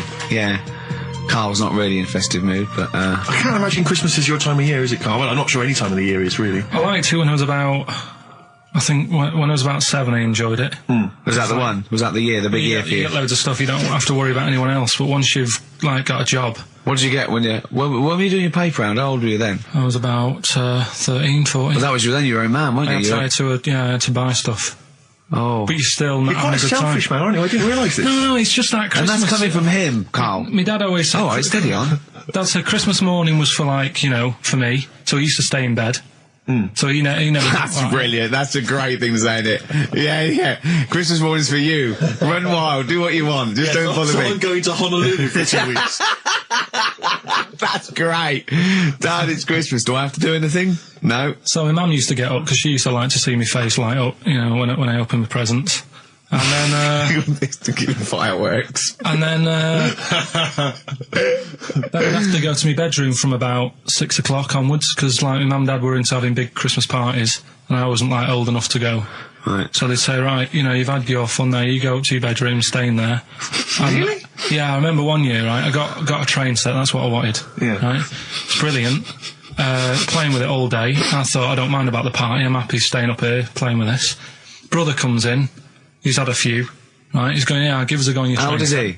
He's a bit older than me, so he might have been let's see. Well, let him be 18. Yeah, probably about 18, 19, And how old something were like that. I had a train set, so, I don't know, about... 14. something like that, right? So I'm playing on that, loving it and stuff, and then he comes in and goes, oh, give us a go. He turns the transformer up to 14. He went really fast for about 5 seconds, broke it, and then he went back downstairs. Wow. So Christmas, I hadn't even got to Sounds Christmas like Day. the Conservative government with British Rail. Satire, that is. Rick, I just thought that there's satire. If there's any satirical shows listening or it doesn't work in any way, because there's the analogy falls down apart from there being a train. Think it through, though. British Rail was trains. Yeah. And the government broke the trains in many. Well, they didn't break them, not officially breaking them, but they kind of... it does work. It's perfect. Oh, I'm very pleased with that. And I can't... And no one's asked him to be on Have I Got News For You. It's weird, isn't it? Because it's strange, that. When you've got a satirical mind that's as quick as that. Yeah. And he's broke your little train set. So what did you do? I just watched telly and had some sausages. I bet you were happy with that, though, weren't you? It's a bit annoying, though, isn't it, when your main present of the year has been broke. And did it ever get it fixed? No, that was it. Put away. I'm intrigued why your parents wouldn't let you come and join in the festive fun. Was it really debauched down there? Was it eggnog everywhere? Well, no, but I mean, that's fair enough. 6 is a little bit early, but I just think, if you're a kid, he had his fun, put him to bed at 8, maybe. And you think so on Christmas Day? I thought that was a day for family. Well, not if there's a party going on. Well, don't have the party on to Christmas Day. Well, that's another option. Yeah. Your parents are weird, aren't they? A strange breed. Well, I think that was the year, right? You're talking about buying presents and stuff. I think I did treat my mum to... I didn't buy my dad anything. I think that was when I got a bit older, I used to get my dad something, because he wasn't that bothered anyway. No. So, got me mum, there was a cheap shop, right? Of course. Thank God for that. Called Snips. Right? So I went in there and I thought, let's see what I can get her. And remember Victoria Plum? I don't think so. Well, it's like a fairy character. Right. Right? I mean, Mum's into gnomes and stuff, right? So I thought, right. She must be pleased with you then. Victoria Plum. I was thinking, is that one of the neighbours? Is it like a brandy Do you liqueur? remember Victoria Plum? Victoria Plum. Victoria Plum, yeah, it's like a little fictional sort of character, right? Okay. So I saw it, I thought, yeah, she'll love that, right? So I did my paper round, saved up for 2 weeks, right? Oh. Got that sorted, went to Snips, bought the Victoria Plum. Next day, I'm in town with her, right? So I think, I know what I'll do. I said, come in here a minute, right? So we go in and we're looking around, and I tested her, right? I went, look at that there, that's all right, innit? And she goes, oh, it's bloody awful. Oh, Carl. Oh, Carl. Oh, God. So then Christmas Day comes, I said, don't bother opening it. She said, no, why? I said, Oh, "Don't no, why didn't you still give it to her? So, well, it's too late, I'd already bought it. Oh, Carl. So she opened it, and I was like, and she said, oh, that's nice. I said, why are you saying that? I said, the other day, you said it's bloody awful. She said, oh, no, I thought you were pointing at something else. Oh, no. So that's why I don't get anyone anything anymore. Oh, God. Play record. Oh, God. Oh. That's good, isn't it? Not bad. Gold Rush. Let you down. I'm actually quite affected by Carl's Victoria Plum scenario. Just the fact that, like, that eagerness, he wants to make sure it's a great present. He's saved up his paper round. He thinks it's like a gnome, but modern. I'm worried that you're using it as an excuse now, and that's why you're not buying anyone any gifts, because you've had your fingers burned once. I mean, you were 6, 7 years old. To be fair. No, you weren't. You were about 13, weren't you, if you're doing your paper round? Yeah, it must have been, 11 or 12 then. All right. Yeah, so I'd saved up. Oh, no, I'm not using it as a thing. It's just What did you get your mum this year? I've sent them some money so they can get a passport. So they can get a passport? What do you mean, where are they? Immigrants? Are they trapped No, 'cause somewhere? Well, they're in a holding bay somewhere in Dover. Yeah, I got What a do you friend mean? who's a truck driver who's going to sneak them across. For New Year. What do you mean? So they can buy a passport. What do they do? Sell it when they were a bit down in their luck? No, they haven't got that much money, right? They've never been abroad, and the mate said they might take them next year, and they said, oh, we haven't got a passport, so You've I got thought... to buy a passport, have you? Isn't that your God-given right as an Englishman? No, you've got to pay for them. They're 30 quid each, so you better had to, otherwise they're conning me. Right. So you sent them 60 You don't quid? get born with a passport, of course You sent them don't. 60 quid in an envelope, have you? Well, check. Right. I love that. He'll be watching telly and France will come on and he'll go, oh, what do you think of that? She goes, it looks bloody awful. Yeah, Don't open it. no. Don't open it. Don't open it. So you've not paid for a holiday for them. You've No, you've just sorting out the... Well, it's the better prize, isn't it? Because they can't go anywhere without it. Well, the passport keeps on giving. Yeah. It's perfect. 10 years. That is, yeah. So, but no, I never used to. I mean, I can't think of other things. I used to get me dad once I started getting him stuff. It used to be a dressing gown, Yeah. and then. But as an extra surprise, I used to put like a cigar in the pocket, so he'd think that was it. Yeah. Then he'd put it on and put his hand in the pocket. Right. And then he just hit you because he thought you'd nicked it. Oh dear. So you bought him a jacket with a cigar? That's quite thoughtful. Did you sneak a cigar once on Christmas? Yeah. Well, that's when they used to have like the big do's, like I say. You know, they were known for it. Like the whole estate used to know that. You know, we were having a party. Yeah. So, So they'd all come round. So they'd all come round and You know. have food and drink and that. I cannot imagine how unpleasant that must have been. Awful. And you locked in your bedroom with a broken train set. Yeah, crying. And looking at Victoria Plum, Yeah. whatever that was. In the bin. Oh, in the bin, yeah. And hear a mum saying, and he got me this. Got me Isn't this piece shit? of rubbish. You could hear him just throwing it against the wall and all, laughing. and all the neighbours laughing. Yeah. And you'd come down and just be in pieces with loads of spit on it. Yeah. Just loads of gob on it. Eyes. And all the Polaroids of them just like laughing at it and pointing. stamping on it. Yeah. All right. That's brought it all flooding back. But no, I used to get up in the morning and then like they'd still sort of all be there asleep on the floor and on the sofa. And Oh, that's awful. Oh. That's terrible. Christmas is surely the one day a year which is a family thing. It's for the kids. They're the ones no, but that was Boxing Day. Well, I know. Oh, that's all right. It's not It's over. Yeah. Back on the Christmas bike. is over. All right. Who's going to pay for this? What, me? Yes, Carl. You're doing 2 rounds today. Yeah, what's your paper round supporting the entire family? Yeah. No, so I used to get up and like go downstairs, and they'd be asleep, so I'd be mooching about trying to find like another present that's still working. I love the idea that these people from the estate had like squashed his presents. So I found a cigar that had been sort of lit up and then put out, so I thought, I'll have a go at that. Yeah. I went outside and had a go, and that's the last time I smoked. Right. I tried it, I thought, I don't like that. I love the fact that he does everything once. Yeah. In his life, it's a line of, I've done everything once. I don't need to do it again. Teenage Fan Club from the XFM Christmas album, and that's Christmas Eve. Their guitar sounds are just brilliant. They're just always so nice. All right, Carl, would you like that? Would you like Teenage Fan Club? Yeah, they're good. Carl, I feel like you've never kind of enjoyed the wonder of Christmas. I can't ever get the sense, maybe except when you were very, very young, that kind of bright-eyed, thinking of Santa, kind of landing on the roof and climbing down the chimney and drinking the sherry or whatever. So I like the idea of it, right? Sure. The sort of, I used to get a couple of annuals every year, So do I, yeah. and I was allowed to open one on Christmas Eve. Oh, that's brilliant. So they could throw it on the fire. I think It is sort of like quick skim through, do the words right. Yeah. I think that's like a cigar off the cooker. Oh. Well, anyway, listen, a good friend of ours, Ross Noble, the comedian, brilliant, he gave me this picture, Carl, which he's got from a magazine. He loves you. And I have to say, I think this... I just looked at it then.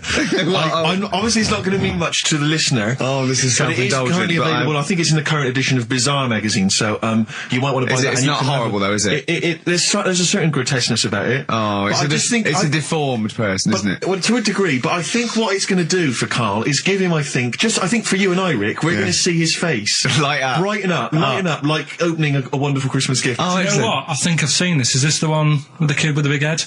I'll be honest with you, Carl, it is. Have you seen it already? Yeah. Let me just show it to you again so you can kind of it It's again. like I haven't seen it. It's like...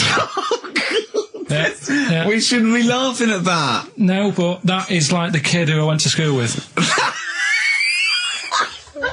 That is the same. That can't be the So same. do you recognise him? Seriously, that is the same thing he had. I mean, I have to say, it does I'm look not like sure. it's been computer generated. It's so odd. Yeah. But look at the child's face. I Look know. at his Well, reaction. Don't take another photo of me. I'm not sure this is right. Well, the thing is, right, you were just saying about what are you, about Christmas. That's the funny thing, right? Because in our house, there's no one who's religious, right? No. My dad got annoyed when I went to church that day. He was like, what are you doing that for? Of course. I went to see a gig in Liverpool.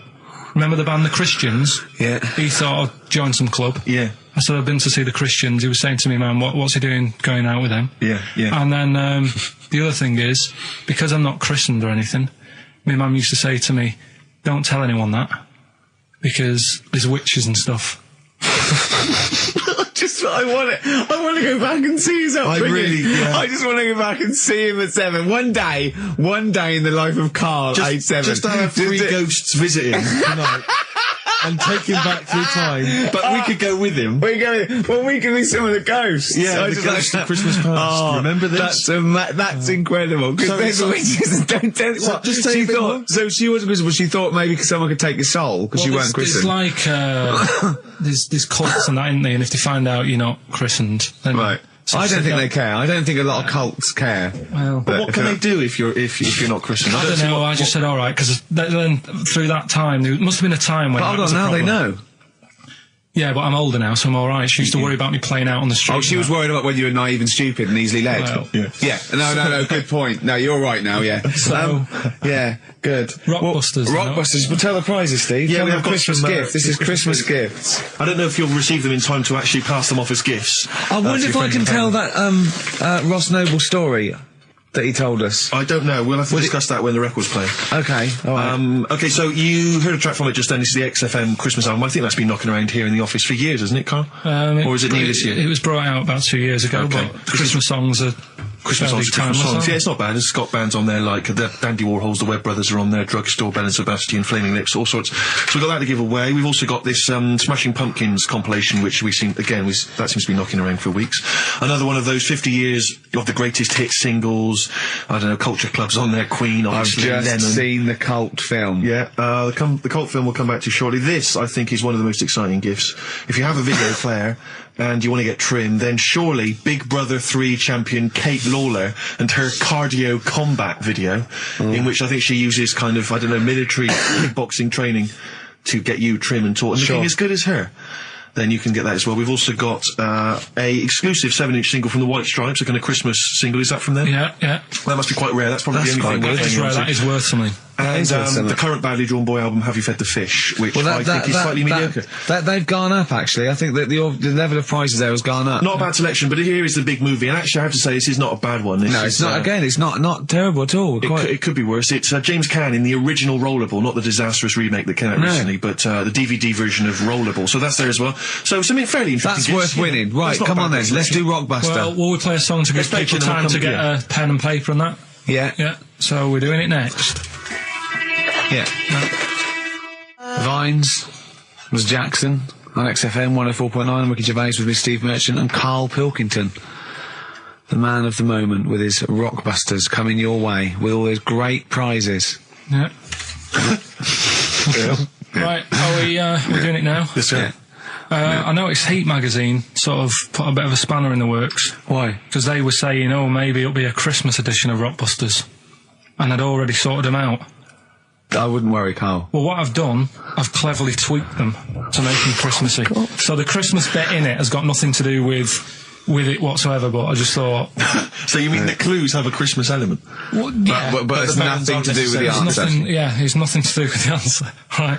So why don't you just ask the normal ones and I'll ring a bell. I'll shake some bells. Well, it's the equivalent of that, but in sort of speech. Right. Brilliant. So the first one, there's a load of letters there asking for advice. Put them on Claire's desk. Oh, and have a good Christmas.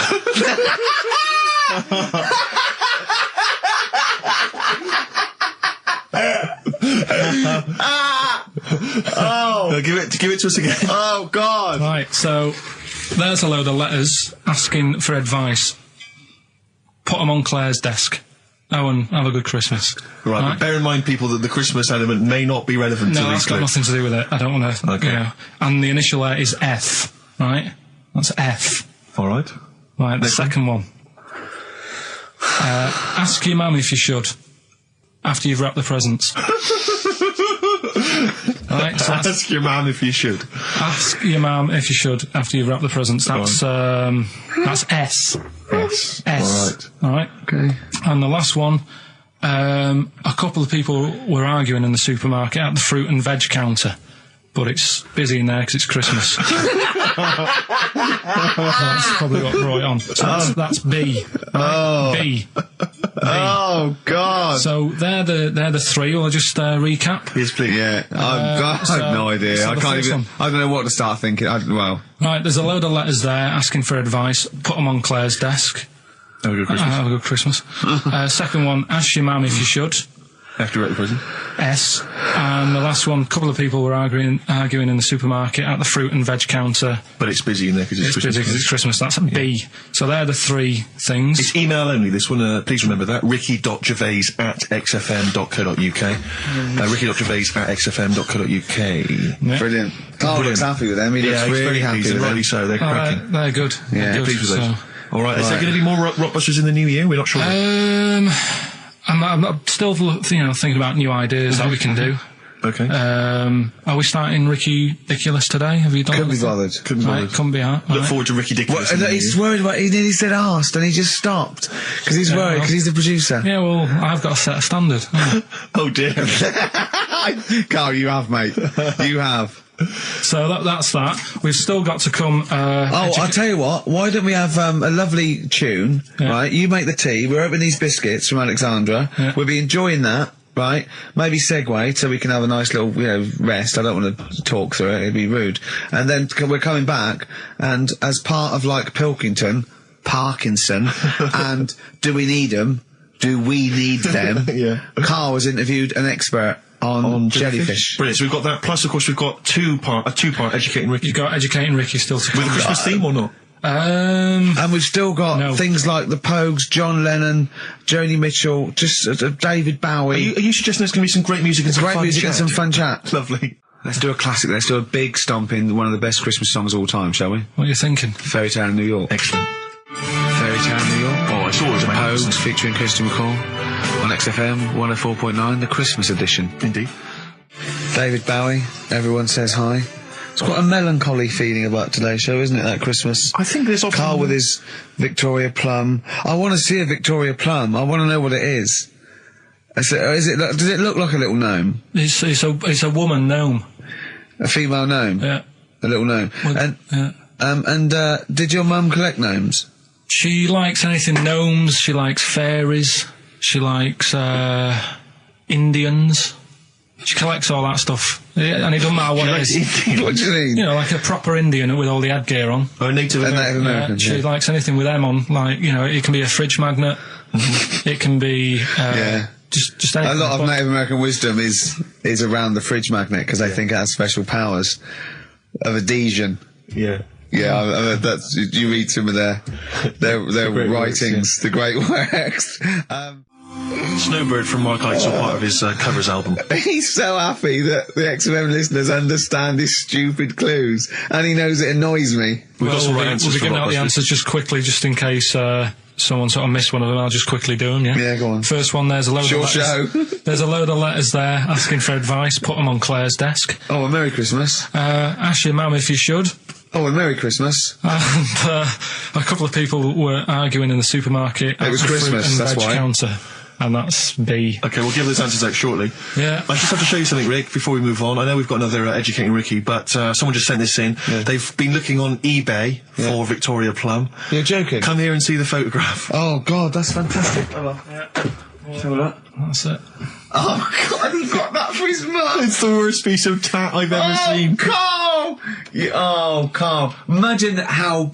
Oh, Gutted. Carl. Imagine how... Look, think of him now, right? There it is. That's the worst thing I've ever seen. I'll tell you, it looks like a Diddy man gone wrong. It's it looks like extraordinary. a Diddy man prostitute. That is... Is that the one, Carl? Is that... Well, it was a different colour. It had a yellow at mine. No, but look, how do they get... Tell them they Okay, so, go into eBay. So you need to log on to ebay.co.uk. I'm sure you've used it before. It's the online marketplace, ebay.co.uk. And if you type in Victoria Plum, I'm assuming that you can track this down. That's amazing. It's the worst piece of rubbish I've just ever think seen. how cute he was as a kid, though, doing that. Just think of him, just going... just seeing that and thinking, oh, she likes gnomes! It's the worst thing I've ever seen! I mean, to be fair, I don't know what her prize collection of gnomes looks like, but I can't imagine they're much better than that. I mean, gnomes are a fairly grotesque thing. But certainly your mum's taste and discretion is... Did you have those houses on your estate? You'd go in there and it was just loads of those dolls still in their packaging all around the room. And sort of like one of those homes that keeps the sort of packaging on the three-piece suite. Why don't you buy another one for her for Christmas? Yeah. It's $3.99. It looks, but that's £2.49 because that was $3.99. Well, Oh, buy it, Carl. no, because I've sorted out her passport this year anyway. I'll get her that next year. Right, so listen, right? Okay. John Lennon. Happy Christmas, war's over and all that. Indeed. Yeah. Brilliant tune. Great tune. And Well, lovely I've sentiments. had a great time. Merry Christmas, everybody. I hope we haven't offended you by some of Carl's rantings. Just think of what he's gone through in his life. That Victoria Plum incident. Carl, I've got a little gift for you here before we go. Oh, you're joking. I haven't got you anything. Well, no, you haven't got your girlfriend anything. I wasn't expecting much. It's not exciting, but it's worth taking. In fact, why don't you just re-gift that straight away? It's all right. Cheers for that. He hasn't even looked at it. Champagne. Yeah, that's not the champagne we got free from the BBC, is it? It's not actually, no, Rick, because that is far too good for the likes of Carl. Oh, right. And I wasn't going to. You wouldn't appreciate it. That's just sparkling wine. Oh, brilliant. Oh, I love that. Yeah, he doesn't know the difference. I'm seeing Carl on Christmas Day because he's around Christmas Day in London, so I'll get a little gift then, Carl. All right. That'd be good, wouldn't it? It'd be a nice little... Okay, answers. We must give the answers. You would have to go to bed at 6, though, so we can play. Can we finish there now? Yeah. What do you mean? What do you mean? Can we finish there now? Just play the ads and go. What? No, what are you talking about? We're going to play Johnny River all day. Play that then. Goodness me, Carl, look at you. We haven't got time. Merry Christmas, Carl. Merry Christmas, Carl. Enjoy the show. Let's give him a little kiss. Oh, a little kiss. Oh, no, with tongues, it's Christmas. No, don't. Stop messing about. Get up! Can I just ask Carl how he got on over Christmas? Because the last time I spoke to him, you hadn't bought a present for your girlfriend. I had to say I was on tenterhooks all Christmas. Well, you changed it. After that show, I felt bad, even though I shouldn't have done, because... Because you hadn't bought your girlfriend a Christmas present? I said to you, I booked a table at a hotel in Covent Garden, had Christmas dinner there, which was nice, right? It's good food and everything. Didn't feel like enough to me. Well, then I went out and treated some stuff, and then... No. A couple of days before Christmas, he went... I took Suzanne to that hotel we're going to go to for Christmas dinner. We had tea and cakes. And I went, oh, you treated her? He went, no, she paid for it, but I was just showing her what it was going to be like. That was her extra treat. She paid for it. I love that. Brilliant. Yeah. Well, it was a dear. It was like 150 quid for a meal for two, which is pretty dear. So I'm not going to buy her cakes as well. I love that! All right, love, have anything you want. You pay for your own pudding, I'm not mental. Yeah. So you treated her to some other stuff? Yeah, some bits and bobs. What, so she chose them and you paid for them? What, the presents? Yeah. No, you chose them and she paid for them, but, you know, it's the thought that counts. I got them on the way home that Saturday. Well done. And what did you buy? Shops. Well, just some bits. It might be personal, Steve. Well, I don't care. Just some bits. Yeah, but bits and pieces. leave out the personal bits. What bits? Just little things. And then yesterday, right? A monkey wrench and a new washer for the shower. Yeah. Some recordable CDs that you need for your job. Oh, dear. Now, when you gave those presents to her, did her face light up? Right. I don't want to tell you what they were, right? But she wasn't that impressed. You're going to tell us what they were now, tell us what they are. You even know what they are. She told you on Christmas Day. Hold on, wait a minute. But it doesn't matter what they are. It does matter what they are. It doesn't. It does, Carl. It's you, mate. Of course it doesn't matter. Oh, God! Have you just remembered? Yeah! Right, but there's no need. I've got to tell him, Carl. I really want your permission, because I don't want to be I know it's not, but we know it's not that embarrassing. It's really quite sweet. Yeah, but in a way, right, the way I look at it is, right, Christmas, even when I was a little kid, right, is not... Please let me tell him, Carl. Well, let me just tell you first, though. Oh. Let me tell you why I didn't go all out on the old present front. All right. Justify yourself. Right? First of all, I've covered it up since then anyway, right, with that present, because I bought her some shoes yesterday, and she did say, I'll give you the money for them, but when I get home, I said, it's all right. I said, you can have them, right? So not only did I buy her some food on Christmas Day, I got her shoes. She's probably had a total... And they feel like a horse. Yeah. It's not like, yeah, there you go, there's your shoes, there's your food, right. Bed down, see you later. Yeah, but what I'm saying is she's done... fed and clothed. Yeah, did you comb her hair? She's done well this year, right? So... The thing She's done well this year. It's like you're a single parent living on a council estate with a smack problem, and you still managed to buy them some Lego. When I was a kid, right, it wasn't about what you got. I remember one year when I was about 8, right? This is going to make me cry, isn't it, this? It's not. I'm just saying the way it is, right? I woke up at about 4 in the morning.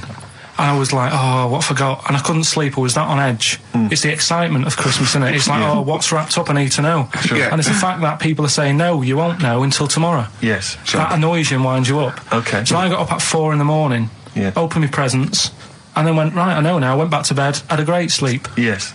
Right? So it's nothing to do with the excitement of what you get. It's the excitement of not knowing what you've got.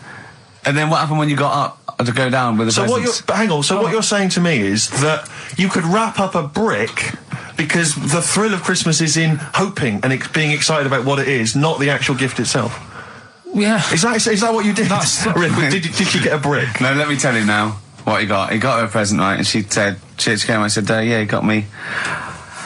It was an industrial-sized packet of condoms. It was a joke gift. No, it wasn't a joke. It wasn't even a joke. I went home that Saturday after here, past Boots, thought, might have something in here. They were on, like, some value. Right, you passed them. Were they used? Right, but The anyway. makeup, you passed all the other... Past the feminine makeup, stuff. past the lovely vanity cases. Yeah. The foot spas. Exactly, Yeah, the yeah. bathroom Oh, products. hold on. How much are these, love, for 100? Yeah. $4.99. Yeah. Do I get them reduced if I buy in bulk? So how many did you buy? What was it? I don't know, probably about 100. Right, okay. And is she allowed to use those with anyone? Did you wrap them? Can she just go out and have a wild Well, time you don't with need to wrap. They're already wrapped, aren't they? Oh. And then what did she say when she opened them? I No, just- wait.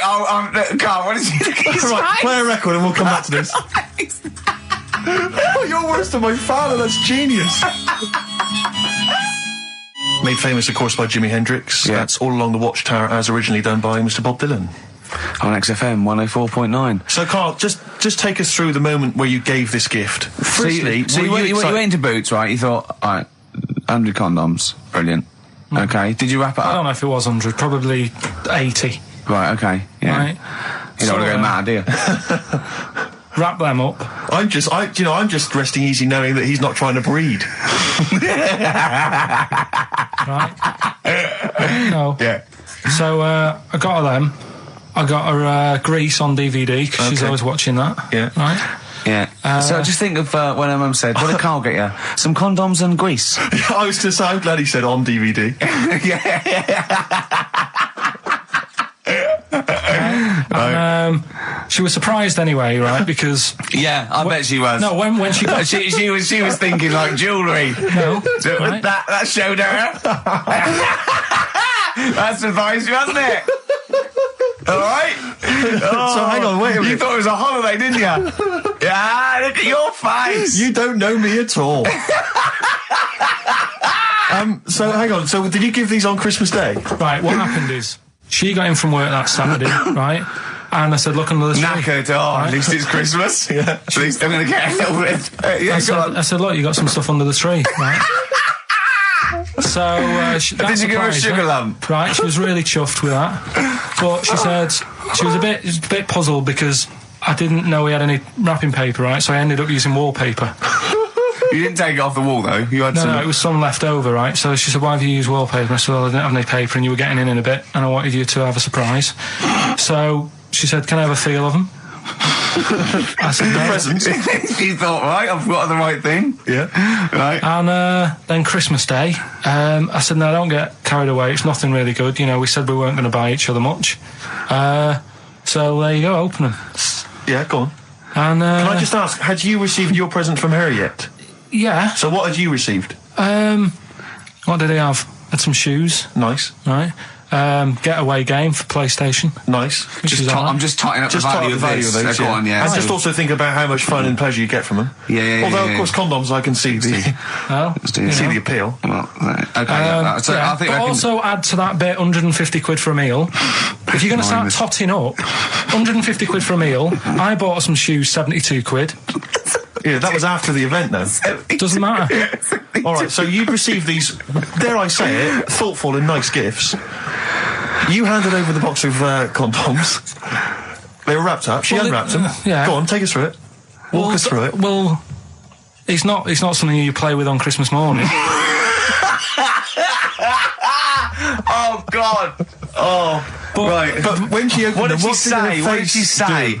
Well, I wrapped them twice as well, so she thought it was something really good. Extra It was like, oh. protection. Right. And So she thought it was something really good. and then So the disappointment would be doubled. Yeah, go on, yeah. then she just opened it and went, oh yeah, so what's on the telly? And that was Cool, that. ungrateful. That was What an ungrateful woman that is. that. Well, she got Fancy stuff. not wanting I told her. a box of economy condoms from Boots. I said to her about the thing about, you know, it's all about the surprise and that, innit? Yeah. You explained that to her? Yeah. What, after she'd unwrapped it? Yeah. Thoughtful. And she was all right about it. Yeah. She understood. Rick, you know I suggested to him that he buy his girlfriend a gift. I'm worried I've done more damage to the relationship by suggesting that than if he had just forgotten. Next time you've got to go shopping for her yourself, Steve. I think I might do. You've better go shopping for her yourself. I'm glad it's all over though. It's mental. Yeah. It annoys me. The whole thing annoys me, and she knows that as well. Yeah. She should know. What? She still insists on having Christmas once a year. Well, Wow. I'm you know. no, but well, anyway, what did you get? I can't think what you bring to the relationship, Carl. I don't know what it is she's getting from you in this relationship. It's like she's doing all the work. 80 times. Oh God, Carl! I love it. You're brilliant. I know what she's getting. He's the. What? No, he's not thoughtful. No, but he's thoughtful. He's the best he can do with the brain he's got. Do you know what I mean? Right. He's doing his best. He's absolutely doing his best. There's no. He's working at the limits of his powers. Do you know what I mean? Though he's done as well as he can with what he was given. Sure. Yeah, and that's admirable. Yeah. It's like, I think he's done better than you'd expect. I bet his teachers didn't even think he'd get this far. Do you know what I mean? What, find a girl? No, well, yeah, a job, a girl. Yeah. Do you know what I mean? Clothe himself. He's done really well. What do you think, Carl? You think you've done well? I think I've done all right compared to some of my mates. What are they doing now? Probably not that much. Do you know what I mean? Mrs. Matthews said I wouldn't be an high flyer. I think I'm doing all right. Yeah. Do you know what I mean? I have a holiday every year. Got somewhere to live and that. Yeah. Got a new flat, haven't you? Yeah, so where are they then, the condoms? Did she show them to her family and friends? No. Take them into work? Look what Carl I'm surprised she told Ricky, actually. I was a bit disappointed in that. Yeah. Because I didn't go shouting around. Well, she was so excited, Carl, clearly. She was just so pleased and proud. Yeah. All right, play a record. We'll come back to it. No, that's it now. Streets, don't mug yourself. XFM 104.9. Ricky Gervais, Steve Merchant, Karl Pilkington, a regular Santa Claus. I'll leave it. Oh dear. Right, listen. Right. Yeah, New Year and all that. He's great, isn't he? Rockbusters is underway. We're getting some good stuff coming in. I have to say, I'm amazed. Every answer I've had so far has been correct. I listened to the clues. I've got no idea. And I know you, Carl. I've spent time with you. Have you seen the XFM listeners? Well, of course they're the same as Carl. Sure. Of course they've got the same mindset. Yeah. Oh. Right. So what did you do for New Year, instantly? Well, I cocked it up a bit. Right. You're joking. Go on, You're joking. You're joking, mate. Go on. I went and booked a table. You got the wrong day. No, right? Booked a table at a restaurant that was shut. Right? What? I booked a table at a restaurant, and the one that I called, it wasn't the one. The call had been diverted. So Suzanne said, call them up and see what they're serving, right? Because I forgot to do that when I booked the table, right? That's right, anyway. Because the thing is, right, it's a restaurant in Covent Garden, but they've got one in Victoria. But when they answered and they said, no, Victoria, I thought that was the person who was answering the phone. Do you know how some people say the name? Right. So then when I called them up and said, what you thought he sounded a bit funny. Right? So... I'm confused, Carl, but probably not more. No more than you would have been on the it was a branch of a... he doesn't want to give the restaurant away, so he phoned it up. There's one in Covent Garden. They answered the phone. So the restaurant's not called No. No, they said, no, Victoria. Why can't we name the restaurant? I don't know why. It's not libelous. Are we scared that, are you scared people are going to sort of see you in there because it's your regular haunt? No, it's just like, you got to pay for stuff, haven't you? Right.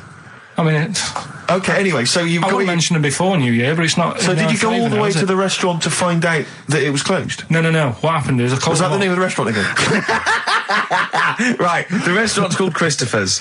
They've got one in Covent Garden, they've got one in Victoria. He phoned up, he went to book, it's a lovely restaurant, I've been there often, I recommend it to him. He phones up, said, can I have a table for new... he said, no problem, sir.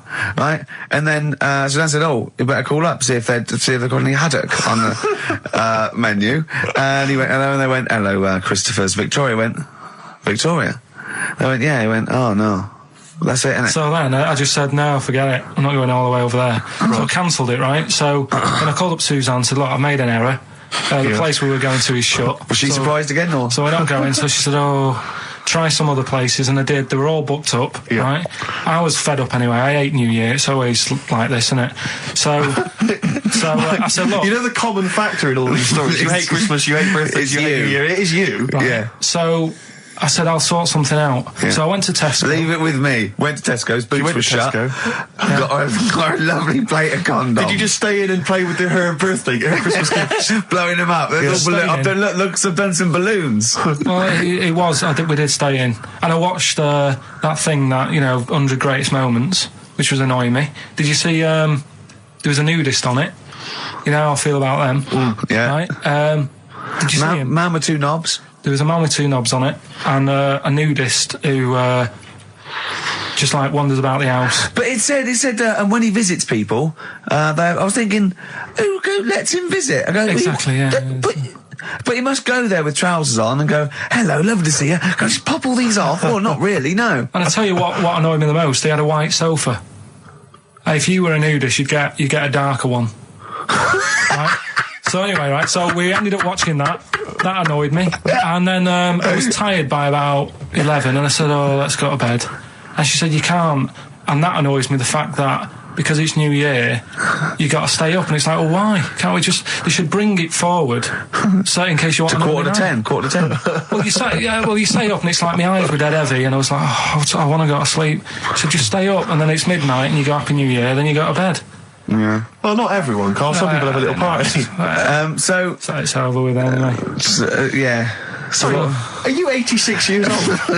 86 on my nerves. Do you ever enjoy it? You never seem to have any fun, Carl. This is what disappoints, this is what worries me. I feel like you're going to die. You're here, you're here, Carl, with us two. We've got three, as I was just saying to Steve, three of the greatest comedy minds ever in one room, and Steve pointed out since the goodies. True. Do you know what I mean? Well, I mean, it should be party central. Yeah. So anyway, right, so this is when I spent time thinking of new ideas. Right. We've got Rockbusters, that's rolling. There's people coming in, they're getting them right. I don't understand it myself. As ever, Rick, you'll be amazed and confounded. So I don't know the answer, and I haven't looked at the answers. I just like that moment. It's like when you go down Christmas and you're excited about a present, and it's like some condoms. You know what I mean? Well, I love that. that moment. Yeah. I don't know how he's going to top that next year. I don't know how he's going to top that. All I can think of is some corn plasters. Right. It's all right, love. The batteries are included. Got you a pumice stone. Right, now... And then we went on to a whole thing about homeless. He wants to do a game show with celebrities being homeless for a week. What do you think? Actually, I've got to say, that's not bad at all. It's not bad, is it? No. Right, do you know how, like, Lenny Henry went to the jungle? Yeah. Right? And you've got who else did it? John Lovely made slippers out of a bra. Right? So I'm thinking, like, get a celebrity and say to him, no, just because, I'll tell you why, right? I'll tell you why all this came about. When I was walking back from that Christmas meal that I bought my girlfriend for 150 quid. Right. Lest we forget. Right? I was walking down Mortimer Street and there was a homeless fella there and it was like, oh, you know, it's really, really bad. But the weird thing is, it was about, I don't know, probably about 8 o'clock. Yeah. No, about 9. Right. And he was asleep. And I just thought, do homeless people ever think, you know, I think I'll have an early one tonight? Right? That's what got me thinking. It's a bit weird, the whole lifestyle of it, the fact that he had an early night. So, the fact, what, if it's a bit weird that he's sleeping not in a home, but on the street? No, it's just that if I was homeless, I'd probably stay up quite late, because it's not nice. Do you know what I mean? What are you talking about? Just being homeless isn't a good thing, is it? No. People forget how bad it is. Yeah. Right? But surely sleeping gets you out of reality. They sleep because they're tired. They can't sleep very well, so they need all the sleep they can get. Yeah, but sleeping's nice if you've got a nice big bed. What, you think that they can go, I'll stay up, I'll go to bed at 2, I'll go straight to sleep, and I'll pop up at 8 when the alarm clock goes off? Well, it's just what I was thinking, right? So I was thinking how bad it is, and it's, you know, especially this time of the year, you know. Yeah, it's terrible. It's the really worst thing. And to sort of give it some publicity and get a bit of help behind it, get celebrities, someone like Phil Mitchell, maybe, off EastEnders, who's a big fella, he can look after himself, put him in a shop doorway, have some cameras set far away in a building or something, they can film him, and it's up to him how he raises money for food to eat. He could sign autographs. Well, they wouldn't know him though, would they? Because you never look at a homeless person. You get, what's her name? Gail Porter. Yeah. Gabby Roslin. Right, yeah. Narinda from Big Brother. Yeah. Who else would do it? I got a game show idea. Les Dennis, I reckon. I got a game show idea called On the Game. And what happens is you get Narinda from Big Brother. Okay. You know, I've never been into getting presents and that. I had the problem at that Christmas one, that time with the Victoria Plum. Yeah, we'd hate that. We'd hate to bring that back. We've done that. Because you talked about because it's kind of to do with your dad, isn't it? He's a very bad gift buyer. Was that the problem? Well, yeah, my dad just wouldn't bother. It was my mum who sort of made an effort, and she sort of worked out half of what I wanted, then she left it to me dad to get it off someone, see if he could get one cheap or whatever. I love the fact that usually people talk about, like, drinking heavily or violent abuse, right? Yeah. But here's what he's been left with and scarred with from parents is bad gift buying. Yeah, and that's the not so Victoria bad, Plum is it? incident. In the greater scheme of things in the world, Yeah, but- that's not a bad thing to have, is it? Right, there was this is what it's like about getting presents and stuff, right? With my mum and dad. Go on. My mate, Colin, right? Colin Mackin? No, Colin Bailey, Oh, right? yeah. He had a little Sinclair Spectrum, right? Yeah. Computer, Yeah. which was like the thing to have at that yeah, time, yeah, right? yeah. Used to always go round to his house. The deal was... Not the one you had to play through the window because you weren't allowed to. No, that's another lad. Oh, right? yeah. This is a different lad. And the deal was, he came to our house, and my mum gave him a pie. And then I'd go round to his, and I'd stay there for a few hours playing, you know, Hungry Horace and stuff like that on it. Sure. Right? Now, my mum and dad knew that I really wanted one of these computers, right? So I waited about a year. Came round to Christmas Day. I thought, I reckon might have one. Turned out they bought me the wrong one. They bought me a ZX81 instead of a Spectrum, right? And Christmas Day, I'm there trying to load the games up. It's not working. I'm thinking, what's wrong, right?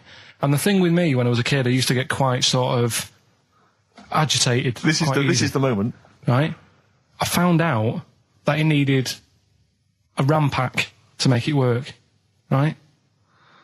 Looking in the thing and it's saying, and make sure you put your RAM pack in the back. And I was like, oh, where's the RAM pack? And my dad's going, I don't know, I've got you the main bit. That's it. So, I was that wound up, I just was sick, right? Just sick. I didn't feel sick or anything, I just was like, oh God. Went to the sink, just sick. Because I was that on edge about it. I said, come on, we've got to get one. And my dad's like, Tandy's shut, we're not gonna get anything today. Ruined again, Christmas Day. That was after the year when my train set got blown up by our kid. The following year, no RAM pack. And now you ask me why don't I get good presents? He's scarred. He just I'm gonna die. Honestly, I'm gonna die. He's just screaming sick. Yeah. There's no RAM pack. What? Did you get to the bottom of it? Why wasn't there a RAM pack? You have to buy them separate. Oh, It's one of them okay. cons. What do you mean I can't play Frogger? Oh no. So, wasn't there another incident when you threw up? Spontaneously threw up? Oh. Through sheer anxiety? I do get it. It's not so much now because I've relaxed a bit, but as a kid I used to be quite on edge all the time with certain things. Do you think that's what happened to your The cat wind. that kept being sick? That it didn't get the food it wanted, and it just threw up. Do you remember that? Yeah. God. So they shaved it. Yeah, but again, you see, the cat thing, I mean, it's mad. I was thinking about it the other day, right? I used to think I had quite a normal upbringing, You didn't. right? And someone was talking Your about the mother cat. once told you not to go to school because it was windy, Carl. It was Yeah. not a Right. normal The upbringing. cat was being sick, so she shaved it, so it was easier to clean. Right, well, my mum and dad went on holiday, right? And I stayed at the Rosses down the road. Oh, yeah. Only a kid, must have been about 5 or something, right? And I was always running around in the house. I had a lot of energy as a kid. What the Rosses did, they had this cat that was dead violent, the most violent sort of angry cat I have ever witnessed. A tiger. It was honestly, Steve, if it was bigger, it would have been, because it was just always having a go at you. Yeah. If you went to pat it on the head, it went to bite you and stuff. And what they used to do with it, to stop me running around, I'd sort of be running around, and then I'd get a bit tired, and they'd say, have a lie down on the settee. So I'd lie down on the settee and I'd nod off. And what they used to do, I'd wake up and I'd put the cat on my belly. Right? So I'd be scared to move because it's like it's going to get me. But it would keep you there. It kept me there, and it used to sort of slaver on me, and they'd sort of, you know, go out or whatever, and I'd be lying there. That's not normal, is it? Carl, sorry, were you created by the Brothers Grimm for one of their fairy tales? What kind of a life is that? A cat paperweight to keep Carl in place. He keeps blowing around. It's windy. We'll have to weigh him down. Be careful. Your mum probably told him that it's a windy day. You got to get something heavy on him. Otherwise, he just gets blown into the road. God. Bless him. Roll Over DJ by Jet on XFM 104.9. I'm Ricky Gervais, with me Steve Merchant and Karl Pilkington. All right, Karl? Yeah. Bit miserable today, Karl. Let me explain why. Go on. Steve, and to you, the listeners. Well, we came in to a big big bunch of stuff. Dropped off was it Becky from Marks and Spencer? Just like lovely stuff, food, presents for the cat, books. Just to Ricky and Steve who do the show, right? Ricky Gervais and Steve Merchant, GQ presenters of the year, creators of The Office, right? Award winning. Carl's looking over. I go, well, maybe. It's not for you, no. And then he told me why he's grumpy anyway. Go on. Do you know what XFM are giving everyone? How long have you been here? About 6 years. What are you getting for Christmas from XFM? 2 CDs. Is that of your choice, or do they choose them? There's a list of about 30. Right. Tell them what you chose. 30 CDs. I've gone for Kings of Leon album. Yeah. And the best of Bob Marley.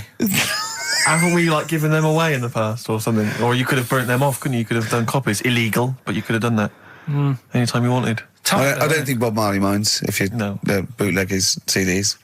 It's out of order though, isn't it? It is bad. Although is that always the case? Has it always been the truth of all the time you've been here? No, it has been better than this. Yeah, although you do get paid quite well and you do have an easier time. Yeah, but don't give me the CDs then. If it was a milkman, you don't go, I have 2 bottles of semi-skimmed. Happy Christmas. Yeah. That is a valid point. Do you know what I mean? Have you complained? Who is it who made this decision? There's no point. No point, is there? Why? Just no point. I don't like moaning anyway, just... Has it come from up top? Is it from the capital people? Just everyone. That's what everyone gets. Yeah. Yeah, but will Christian get 2 CDs for getting up at 4:30 every day for about 5 years? And keeping this station afloat. Probably. Yeah. So that's why I'm a bit fed up. What you listen to first, Marley or Leon?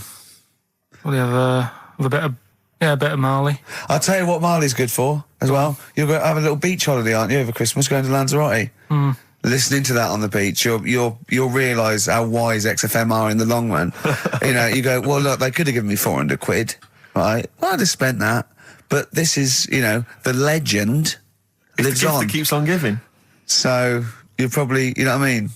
Think how much what you got to think of is how much all his great songs took, not only from the depth of his soul and, all his sort of angst and knowledge and love, and then all the studio time, the marketing, and they're just giving you one that. They go, don't worry about that, Carl, just have it. And you go, what? All the time we spent with Bob Marley and everything. You go, have it, Carl, have it, Carl.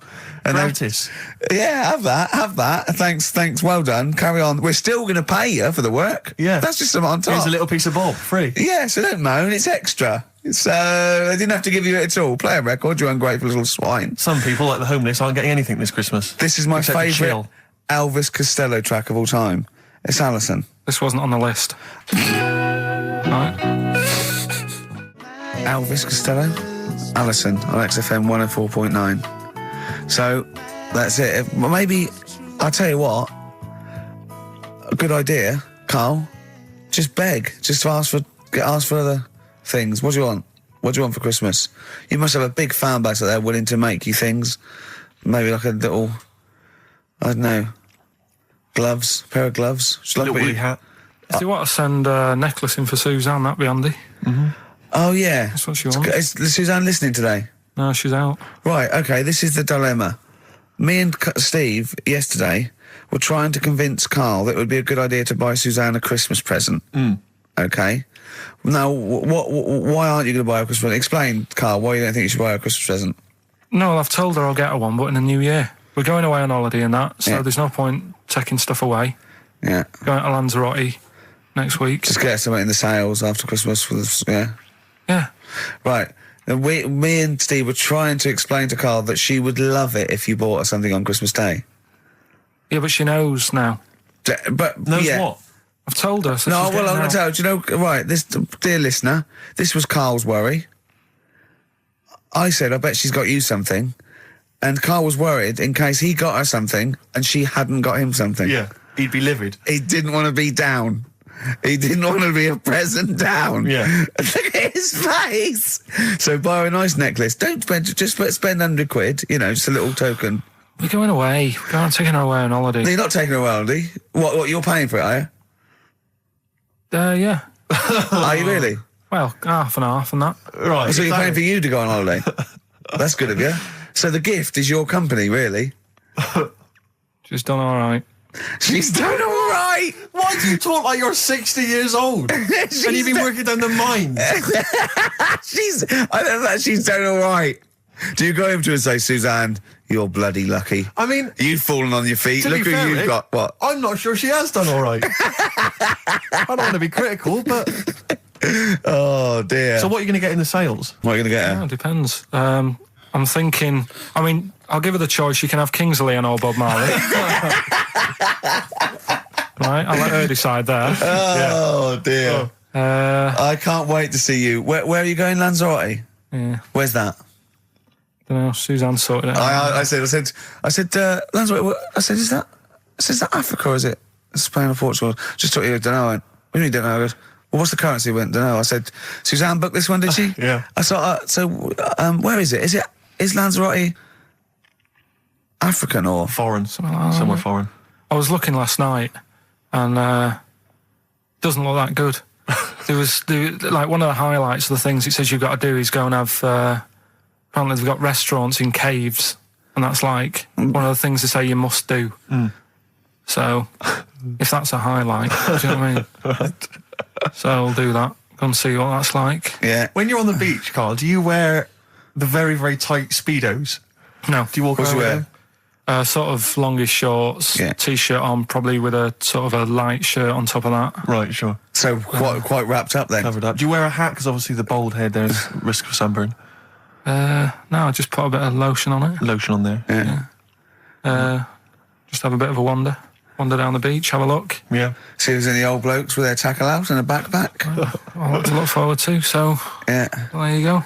Yeah. Well, we're looking forward to finding out how you get on. Yeah, I'll let you And know. Interested to know what she gives you on Christmas Day. Probably get More anything. scintillating chat after this next song. All right, bit of placebo, Yeah, love it. special needs. Placebo, special needs on XFM 104.9. Email in where Lanzarote is. I don't know if it's Italy or Spain or Europe or maybe Africa. You know, these are the sort of things, these are the reasons I come into it, to at least learn something, innit, Carl? We've stopped educating Ricky, so I've stopped learning, you know, about things like the woman who ate mud all her life. I told you something before when we were in the office. What did you go on? What was that? What did you teach me? They've just counted how many fish are in the sea and that. No, they They've haven't. just done a census. A census. What, a fish? Yeah, some fellas have gone in the sea and they've got to work out. There's about... This is Spratt. Is this your son? No, he's a lodger. Okay, well, let's mark him down. That's 2. Oh, I've lost count. 6 million, 4 and... Oh, darn. So how many are there? About... There's a lot. There's... Oh. Well, there are more species of fish than bird, mammal and reptile put together. Can I ask a question? That's on my DVD of animals. That's still available in the shops. Stuff like that. Probably find it online. You'll get that slightly cheaper. $15.99. What? Go on, ask me a Special question. features Ask me a which question. include, Ask me a includes question. Karl's Pilkington's also on the DVD. Yeah. That's a perfect Christmas gift. Yeah. Long and Winding Road. I love that, but I don't like the way McCartney sings here. There's just one, he goes, you leave me waiting here. Well, he's always got that slightly affected. But it sounds style, like doesn't it? Richard Burton or something, here. Yeah. But it's only one that does it, but I don't know why. I just think he likes it or wants to go back and change it. Maybe it's like... But having said that, you know, I'm not taking anything away from the Beatles, one of the best bands ever. Well, yeah, good luck to them. Brilliant songwriters. Oh, they do well. Yeah. We've had a lot of emails, Karl. I don't want to sort of put a dampener on your Christmas, but a lot of people have been slagging off Lanzarote. One of them just said, well, one of them just, I don't know if I can find It is Canaria, isn't it? It's It is one of the Canaries, isn't it? It's a volcanic island covered in volcanic dust. It's very windy, so you have to dig a hole to sit in on the beach, and there's hardly anything to do. That's from Mike Godham, and he says, unless you like quad biking, well, you know, you've seen what happened to No, Ozzy don't Osbourne go this week, quad so don't do biking. that. No, with your little head, there's no protection at all, is there? I don't know what you're thinking. I don't know. At least Rick Mann and Ozzy had lots of hair. Yours would you'd be like Humpty Dumpty. It would crack like a little egg. And then we'd seen there's no kings or kings horses. So, Yeah, well, they couldn't do the job anyway. No, if you remember. shouldn't really send them. They're not really qualified. Horses not equipped to put send back an a egg medical man. man like Neil Fox in Yes. to mend but not eggs. some kind of military horse. I bet he's had the egg on his face a few times, hasn't he? What, Foxy? Yeah. Well, most of the series are Pop Idol. Right, Carl. Lanzarote, good or bad? Well, you got to give it a go, haven't you? Yeah, well done. Give everywhere a go. Exactly. That's what I was saying. You know, don't just take the word for it. I mean, if it had said an Alanova, Lanzarote shit, he'd have believed it. Sure. You know, if he'd have overheard it in a pub, Yeah. Lanzarote a crap, he'd have believed it. He'd have seen it on a website that was mainly concerned with monkeys and witches, he'd have believed it. Yeah. As it is. Everybody raves about New York, and when I went there, I thought it was rubbish. Well, you're an idiot then, because that is possibly though, the isn't it? greatest city in the world, Subjective. along with London. Subjective, though. That's why they have holiday programmes and that, innit? So you see it and you decide for yourself and that. Yeah, but you saw Venice on a holiday programme, as you put it. You went there and you went, it was rubbish, full of black bin liners. Well, it is. Right. Didn't they show them? It stunk. Didn't Judith Chalmers say that? Oh, it stinks here and there's loads of rubbish everywhere. No, she didn't. Did she mention that? Oh, that's what I mean. So it depends what you want from holiday, doesn't it? Well, yeah. But So, you're an idiot if you don't like New York, so next. Anyway, come on, break up, guys. Kiss and make up. right back, just for Christmas. Brilliant. I've only got 2, really, because what? I was trying to work one out before, right, in my little room. Yeah. I was looking at different band names, thinking, what can I do? Yeah. Couldn't concentrate, because Ricky was in there, trying to spray deodorant all over the place. Right? Well, you should have done them yesterday. You should have shut me out. Right. So there's just 2. Brilliant. Well, Okay. I've kind of got an idea for the third Oh, one. fine, I'll yeah. have a go. Yeah. Right, so anyway, the first one. Should we play a record and come back to this? 'Cause Well, it's we'll do it been- quickly, yeah. we'll do it quickly. No, play a Alright, record. play This is record then. rubbish. Yeah. Rubbish. Libertines. Useless. Give me the gifts. Let me have a look what prizes you got. Libertines, Don't Look Back Into the Sun on XFM. Well, the general public are getting involved with Karl's holiday, and I mean, this has been a damning report on Lanzarote. There's not been a positive word written about Lanzarote so far. Wow. It's volcanic, there's no natural water supply. Apparently, there's no natural water supply. It's You all have to sit in a imported. hole. What do you think of this, Karl? What do you think of the people that want you to know that you're going to a rubbish place when you can't change it? What do you think of that? Rubbish though, will it? What do you Be mean? all right. What do you mean it'll be right? Because I'm going to go there thinking, oh, there's no water and that, and there will be water. No, they didn't say there's no water. What did they say then? There's no natural water supply. Whatever. I'm not bothered. Doesn't bother me. All right. I'm going to have a good time and that. What are you going to do? What's your plan to do? Got a book. What book you got? Rich Hall book. I'm just going to read that. So, Brilliant. and the weather's better than here, isn't it? Yeah. So, gonna have a good time. Someone emailed just now. They said they're listening online and there's a problem with their computer and everything's sped up. The music's sped up. Our voices, Rick, are sped up, except Karl's. That's how slow he speaks. So when everything's sped up, he sounds a normal. Right, we're doing Rockbusters. Yeah, come on. What rubbish. I wonder why we stopped this game. Well, I think it's probably exhausted him. He needs to go to some kind of volcanic dust island for a holiday. With no water, Yeah, exactly. just to dry out and get some new ideas. Oh, I'd love to see you sitting there on these black ash sands, just sitting there going, I'm thirsty, Suzanne. There's no natural water. I've finished my Rich Old book. I can't focus. I'm going blind. I need some water. Oh, brilliant. Oh, bless him. Anyway, happy Christmas. We said we weren't getting out, didn't we? No Blue Sky, The Thorns. That's beautiful, isn't it? On XFM 104.9. Karl, you're losing your rag a little bit. What's the matter? Nothing, go on. See? What's the matter? No, what's the Well, matter with I've got Karl? something to cheer him up. Someone's emailed in, Emma's emailed in. She said that for those that know, those in the know, they referred to Lanzarote as Lanzagrotte. Brilliant. He's a bit fed up. He's got 2 CDs for Christmas from a company that's he's been with for 6 years. He's a little bit grumpy about having to answer the phones. He wouldn't go and make Steve another cup of tea immediately. Selfish. Yeah. Karl, what are you thinking? Nothing. Go on, what were you doing? Come on, Karl, you're getting paid for this. Project. Out. We'll take one of those CDs away. All right. Right, okay. Are you in a film this week, Karl? We're doing that now. Yeah, go on. Get it over with. Hang on a minute then. Get it over with. Let's get this show over with. We can go home. You can go off to Lanzarote and sit on some ash. Some charcoal. He's not happy about that. That's annoyed him. The listeners have all ganged up on him. Yeah. XFM giving him 2 CDs. We've had more calls for his resignation this week than ever before. What do you think of that, Karl? What do you mean? There's another reason. Do you know what I mean, though? Because he's grumpy. He's not just giving it. He goes, well, I can't help it, can I? I don't want it.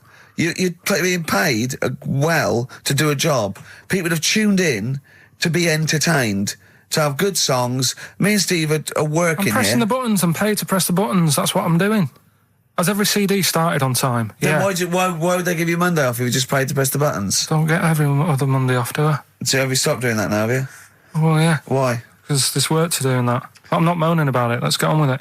Right, Scrooge, right, is the film that I'm in. Thought I'd do a Christmassy one. Okay. Right? Yeah. So get people in the Christmas mood and that. Yeah, you have. Yeah, you have got people in the Christmas mood. You're like Santa visiting them.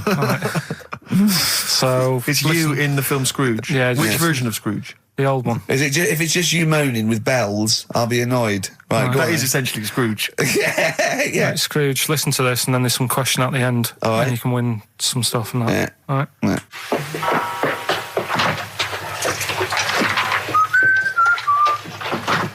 You're late. Only 20 minutes. What do you mean by coming in here at this time of day? I've just been doing some Christmas shopping, haven't I? Probably do some more shopping on Monday because it's my day off, isn't it? Yes, I know it is. You don't have to tell me. Do you want to see what I've bought, Suzanne? No, thank you. I don't mind showing you. It's only a Christmas present, isn't it? Just bought some more condoms. Why? Well, I bought some last year. Got 2 boxes. They all got used, so... I'm very glad to hear it. How much do I pay you? Why are you asking? The presents I buy has got nothing to do with what I earn. Like I say, if I won the lottery, I wouldn't go mental on her. Do you know what I mean? I probably wouldn't even tell her because I think she'd want to travel around the world and all that, and I'm not into that, to be honest, so I'll probably keep it quiet. Why? Well, once you've been around the world, where do you go next year? Each to their own, though, innit? You know what I mean? Well, what do you want? What for Christmas? Not that fussed, really. And you, it's just as well I'm not that fussed, because do you know I do some work at XFM? Do you know what they're giving me for Christmas present? Nothing? No, might as well have been nothing. 2 CDs. That's it. I was well fed up. I'm sure you will. They give you a list of about 30 albums and you get to pick 2 off the list. So I've gone for Kings of Leon album and the best of Bob Marley. Mr. Marley has been dead these 7 years. In fact, he died 7 years ago this very day. Did he? Do you know what sort of donuts Bob Marley likes? It's not my business. No, it's not a proper question. It's an old Peter Kay joke. He likes the ones with jam in. Do you get it? Garlic bread. It's good, isn't it? Excellent. Oh, Carl, well done. Carl in Scrooge there. The only man more mean and depressed generally than Ebenezer Scrooge. Oh dear. Oh. What's the question, Carl? Well, if people have been listening from the start, right? What albums am I getting? Yeah. Is that good? Mm-hmm. Good, yeah. What albums am I getting from for working for this place for 6 years? All right. Ricky Gervais at xfm.co.uk. Do you want to apologise once more for anyone you might have offended over the year? Yeah, like I say, I never want to upset anyone. We're just chatting about stuff. It's just chatting. It's from the heart. You see something, you say, "Oh, it looks a bit like so and so," or "Isn't it a bit?" You're not really, you don't really try and hurt anyone's feelings, do you? But I think most people know that. And I've got to apologise for laughing at anything you say. I actually can't help it. Again, it's not vindictive, but when Carl comes out with some of the things he says, it's impossible for me not to laugh or react. So, have a Merry Christmas, everyone. Well, before that, Rick, is there some final, for the year, Monkey News? Tell you what, let's play a good song.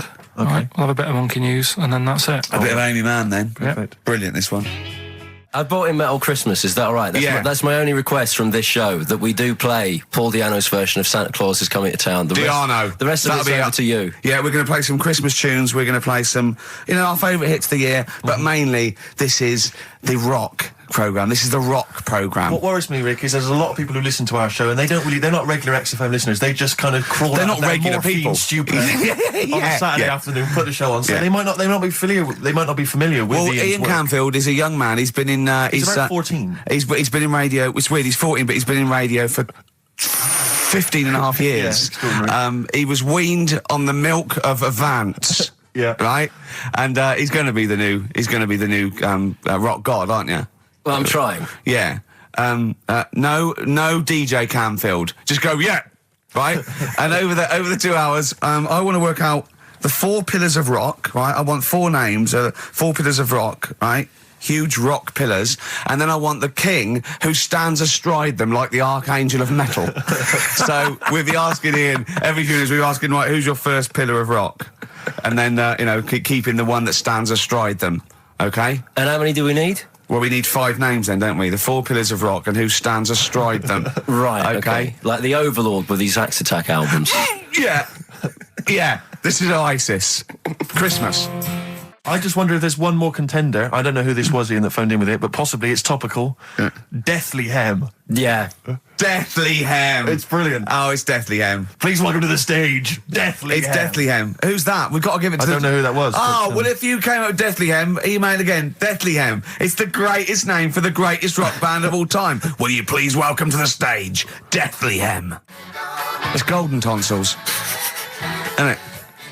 I was going to go see him once at the Camden Underworld about a year ago, and they had this sign up, right, saying that Graham Bonnet, who sung that song, had cancelled, right, and it said, God willing, he'll be performing tomorrow. And just in case you thought he cancelled because maybe no one bought any tickets, the doctor's certificate was beneath the cancellation sign. Brilliant. Well, we've sung that a couple of times drunk, haven't we, Ian? Oh, but, at the top of our voice. We have done it. It is the best ever. Yeah, it is. Ben has won whatever you're giving away. Yeah, Ben came up with Deathly Hem. Yeah, Deathly Hem. Yeah. I mean, if you are in a rock band, you're looking for a name, and you think you deserve that name, then write to us. We want to know that you're really heavy, and Ian Canfield would officially hand over the deeds of the name Bethlehem.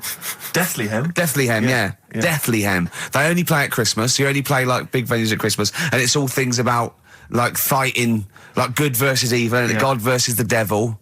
And you got to write songs like that. Yeah. Deathly Hem on XFM 104.9. Perhaps that the debut should certainly be a concept album based on the Nativity play. Yeah, Nativity. Yeah, that'd be just good. the whole kind of Old Testament in kind of rock form. Yeah, with it'd be extraordinary. It's the battle for humanity. Yeah, it's called Humanity Manatee, and it's a fight in the ocean of hell. Yes, sure. Yeah, sure. Yeah, I'd like to see a serpent. Maybe pictured somewhere. There'd be a serpent, isn't it? Track 4. Track 4.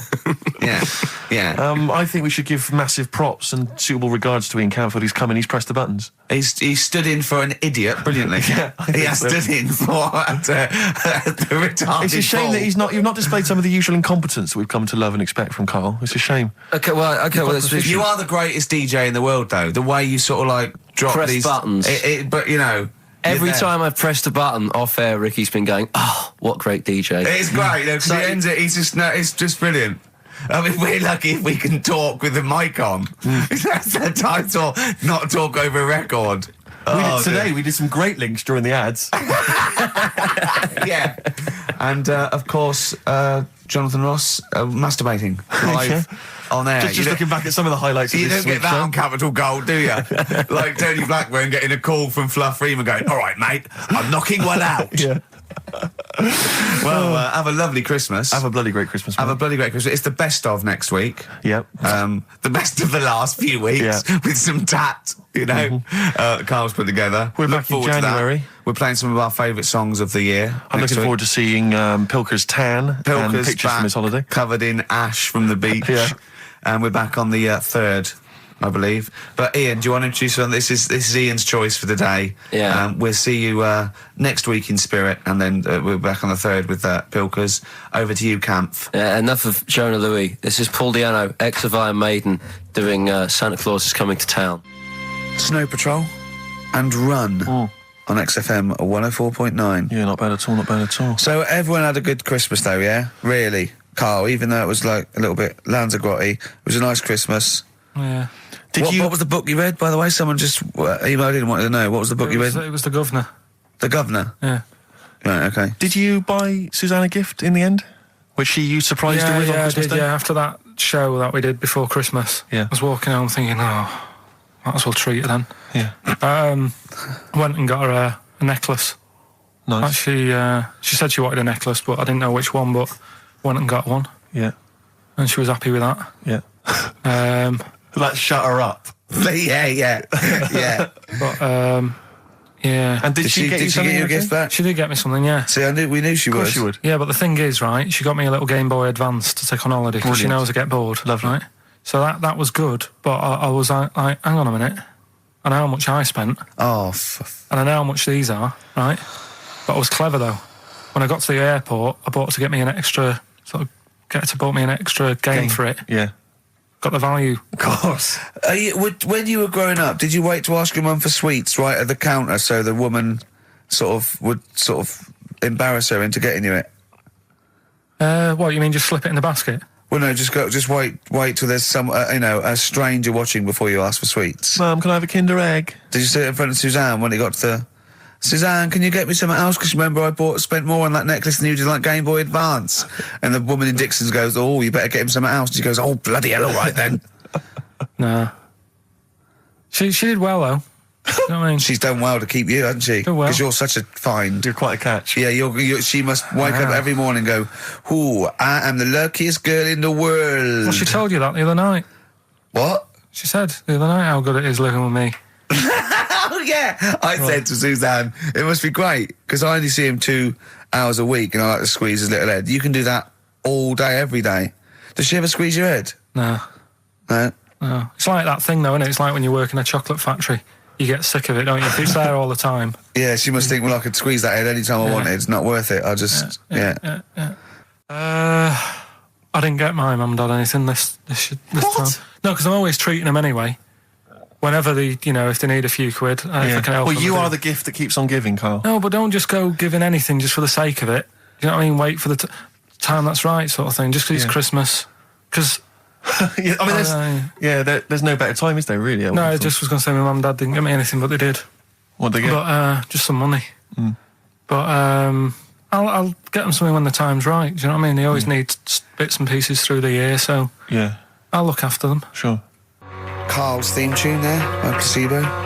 Special Needs on XFM 104.9. All right. New Year's resolution, Carl?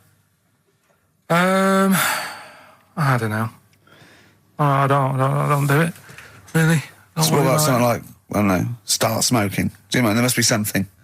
No, it's a waste of time, isn't it? Don't bother with that. Right. You, Steve? Yeah. Me, no, I've never really made any New Year's resolutions. I just be good to people. Just treat everyone as you want to be treated yourself. Give to charity. Hate crime, racism, famine, sexism. I know you're going to keep to all those, except the gift to charity. That's... Me and Carl find that a little bit hard to believe. Never going to happen. Well, you've always got to break at least one of your New Year's resolutions. Exactly.